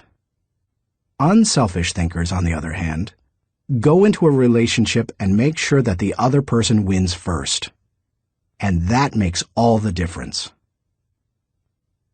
5. Continually check your motives. François de la Rochefoucauld said, "What seems to be generosity is often no more than disguised ambition, which overlooks a small interest in order to secure a great one." The hardest thing for most people is fighting their natural tendency to put themselves first. That's why it's important to continually examine your motives to make sure you're not sliding backward into selfishness. Do you want to check your motives? Then follow the modeling of Benjamin Franklin. Every day, he asked himself 2 questions. When he got up in the morning, he would ask, "What good am I going to do today?" And before he went to bed, he would ask, "What good have I done today?" If you can answer those questions with selflessness and integrity, you can keep yourself on track. Give while you live. In the fall of 2001, we all witnessed a demonstration of unselfish thinking unlike anything we had seen in the United States for many years. Who can forget the events of September 11th, 2001? I had just finished teaching a leadership lesson when my assistant Linda Eggers came into the studio to announce the tragic news. Like most Americans, I remained riveted to the television all day and heard the reports of the firefighters and police officers who raced into the World Trade Center towers to help others, never worrying about their own safety. In the days following the tragedy, millions of Americans expressed a great desire to do something that would help the situation. I had the same desire. InJoy was scheduled to do a training via simulcast on September 15th, the Saturday following the tragedy. Our leadership team decided to add a 1.5-hour program titled America Prays to the end of the simulcast. In it, my friend Max Lucado wrote and read a prayer, expressing the heart's cry of millions. Franklin Graham prayed for our national leaders. Jim and Shirley Dobson gave advice to parents on how to help their children deal with the event. And Bruce Wilkinson and I asked the simulcast viewers to give financially to the people injured on September 11th. Amazingly, they gave $5.9 million, which World Vision graciously agreed to distribute to those in need. Unselfish thinking and giving turned a very dark hour into one of light and hope. Less than 2 weeks after the tragedy, I was able to travel to Ground Zero in New York City. I went to view the site of the destruction, to thank the men and women clearing away the wreckage, and to pray for them. I can't really do justice to what I saw. I've traveled to New York dozens of times. It's one of my favorite places in the world. My wife and I had been up in the towers with our children many times before and have wonderful memories of that area. To look at the place where the buildings had once stood and to see nothing but rubble, dust, and twisted metal, it's simply indescribable.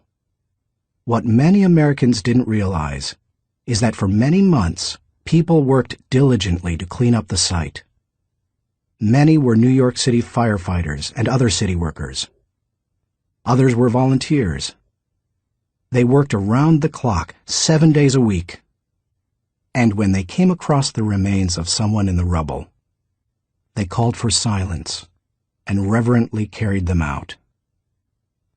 Since I am a clergyman, I was asked to wear a clerical collar upon entering the area. As I walked around, many workers saw the collar and asked me to pray for them. It was a humbling privilege. American educator Horace Mann said, "Be ashamed to die until you have won some victory for humanity."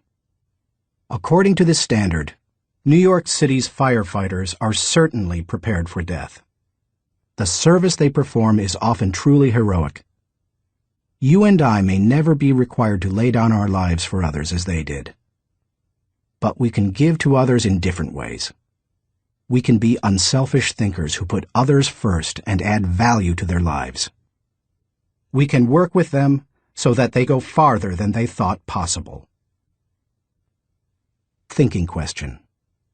Am I continually considering others and their journey in order to think with maximum collaboration?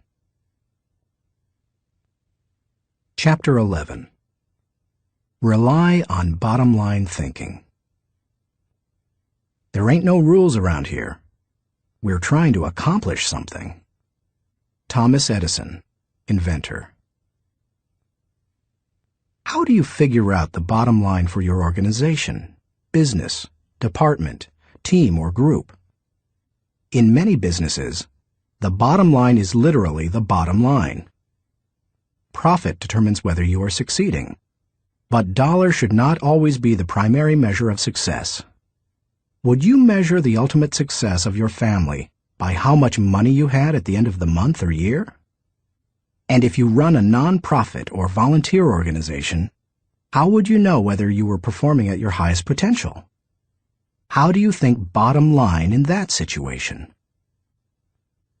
A non-profit's bottom line. Frances Hesselbein had to ask herself exactly that question in 1976, when she became the National Executive Director of the Girl Scouts of America.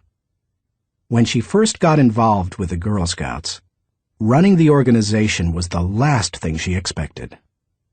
She and her husband John were partners in Hesselbein Studios, a small family business that filmed television commercials and promotional films. She wrote the scripts, and he made the films. In the early 1950s, she was recruited as a volunteer troop leader at the Second Presbyterian Church in Johnstown, Pennsylvania.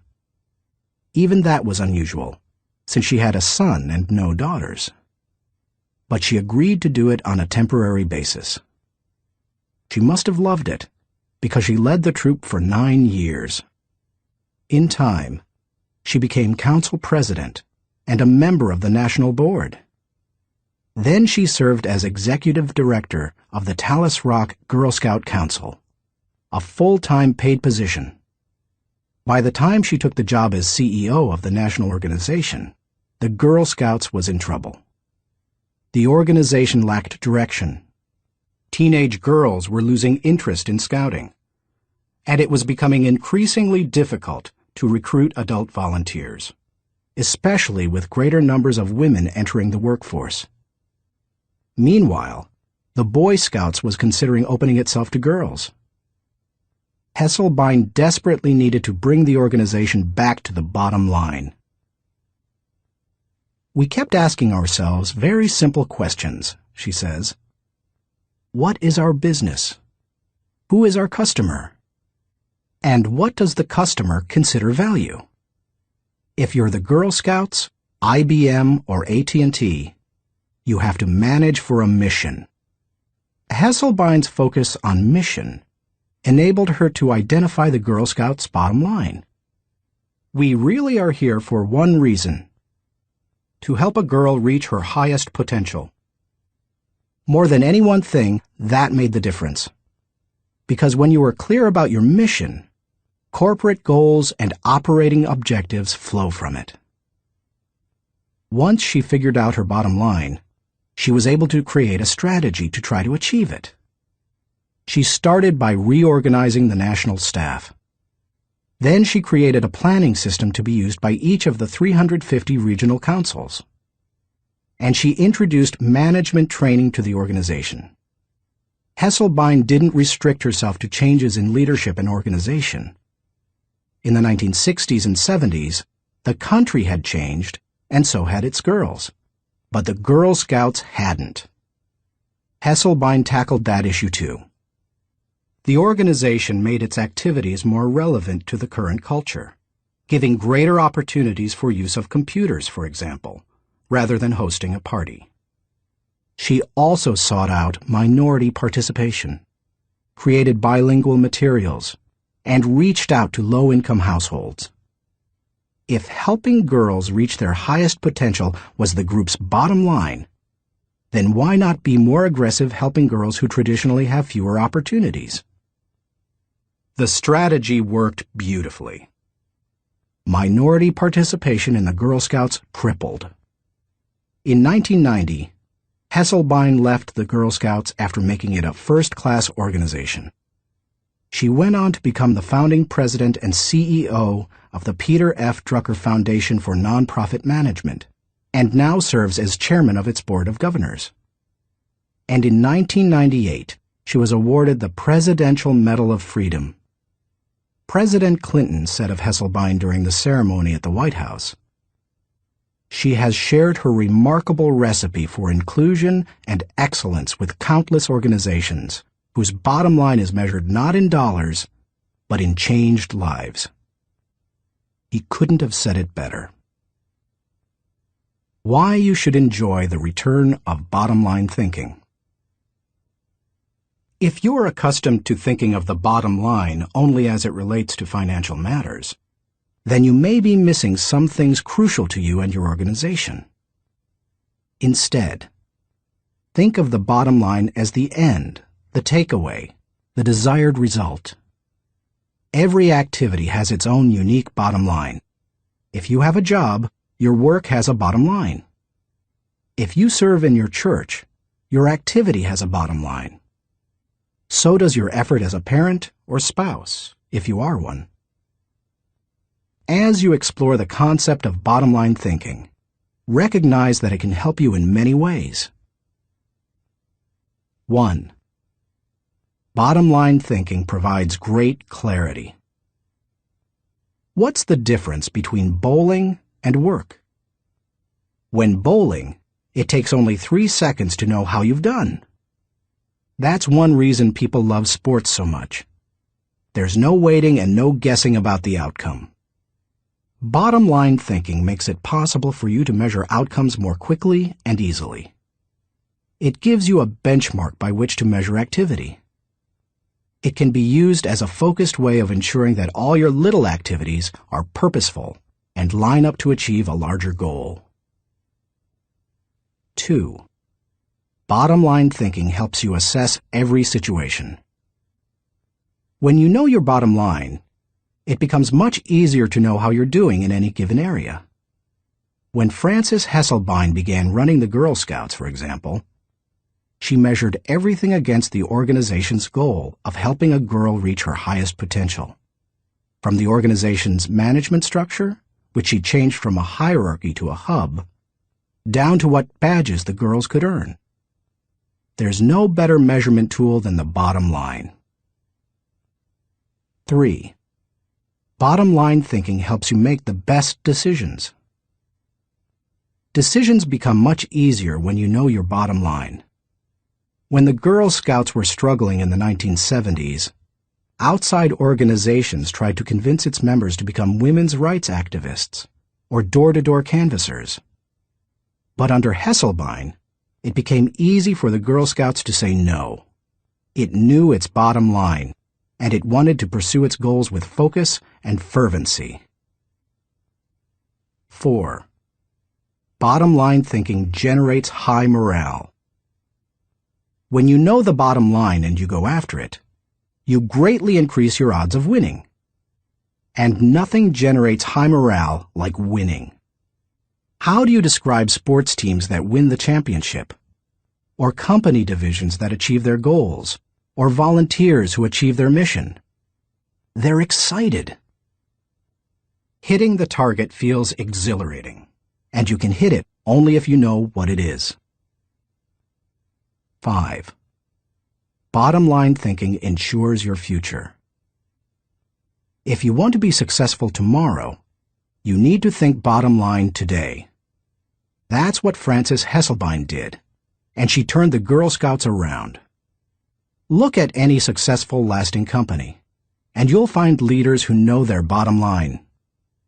They make their decisions, allocate their resources, hire their people, and structure their organization to achieve that bottom line. How to enjoy the return of bottom-line thinking. It isn't hard to see the value of the bottom line. Most people would agree that bottom-line thinking has a high return. But learning how to be a bottom-line thinker can be challenging. 1. Identify the real bottom line. The process of bottom-line thinking begins with knowing what you're really going after. It can be as lofty as the big-picture vision, mission, or purpose of an organization. Or it can be as focused as what you want to accomplish on a particular project. What's important is that you be as specific as possible. If your goal is for something as vague as success, you will have a painfully difficult time trying to harness bottom-line thinking to achieve it. The first step is to set aside your wants. Get to the results you're really looking for, the true essence of the goal. Set aside any emotions that may cloud your judgment and remove any politics that may influence your perception. What are you really trying to achieve? When you strip away all the things that don't really matter, what are you compelled to achieve? What must occur? What is acceptable? That is the real bottom line. 2. Make the bottom line the point. Have you ever been in a conversation with someone whose intention seemed other than stated? Sometimes the situation reflects intentional deception, but it can also occur when the person doesn't know his own bottom line. The same thing happens in companies. Sometimes, for example, an idealistically stated mission and the real bottom line don't jibe. Purpose and profits compete. Earlier, I quoted George W. Merck, who stated, "We try never to forget that medicine is for the people. It is not for the profits. The profits follow, and if we have remembered that, they have never failed to appear." He probably made that statement to remind those in his organization that profits serve purpose. They don't compete with it. If making a profit were the real bottom line, and helping people merely provided the means for achieving it, then the company would suffer.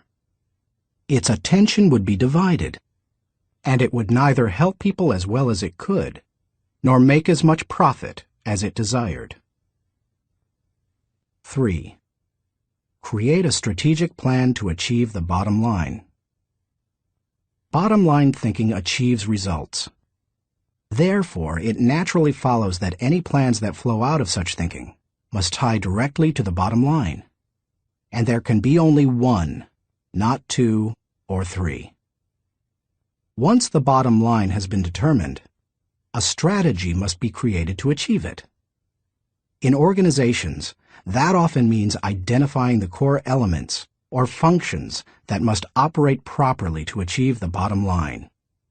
This is the leader's responsibility.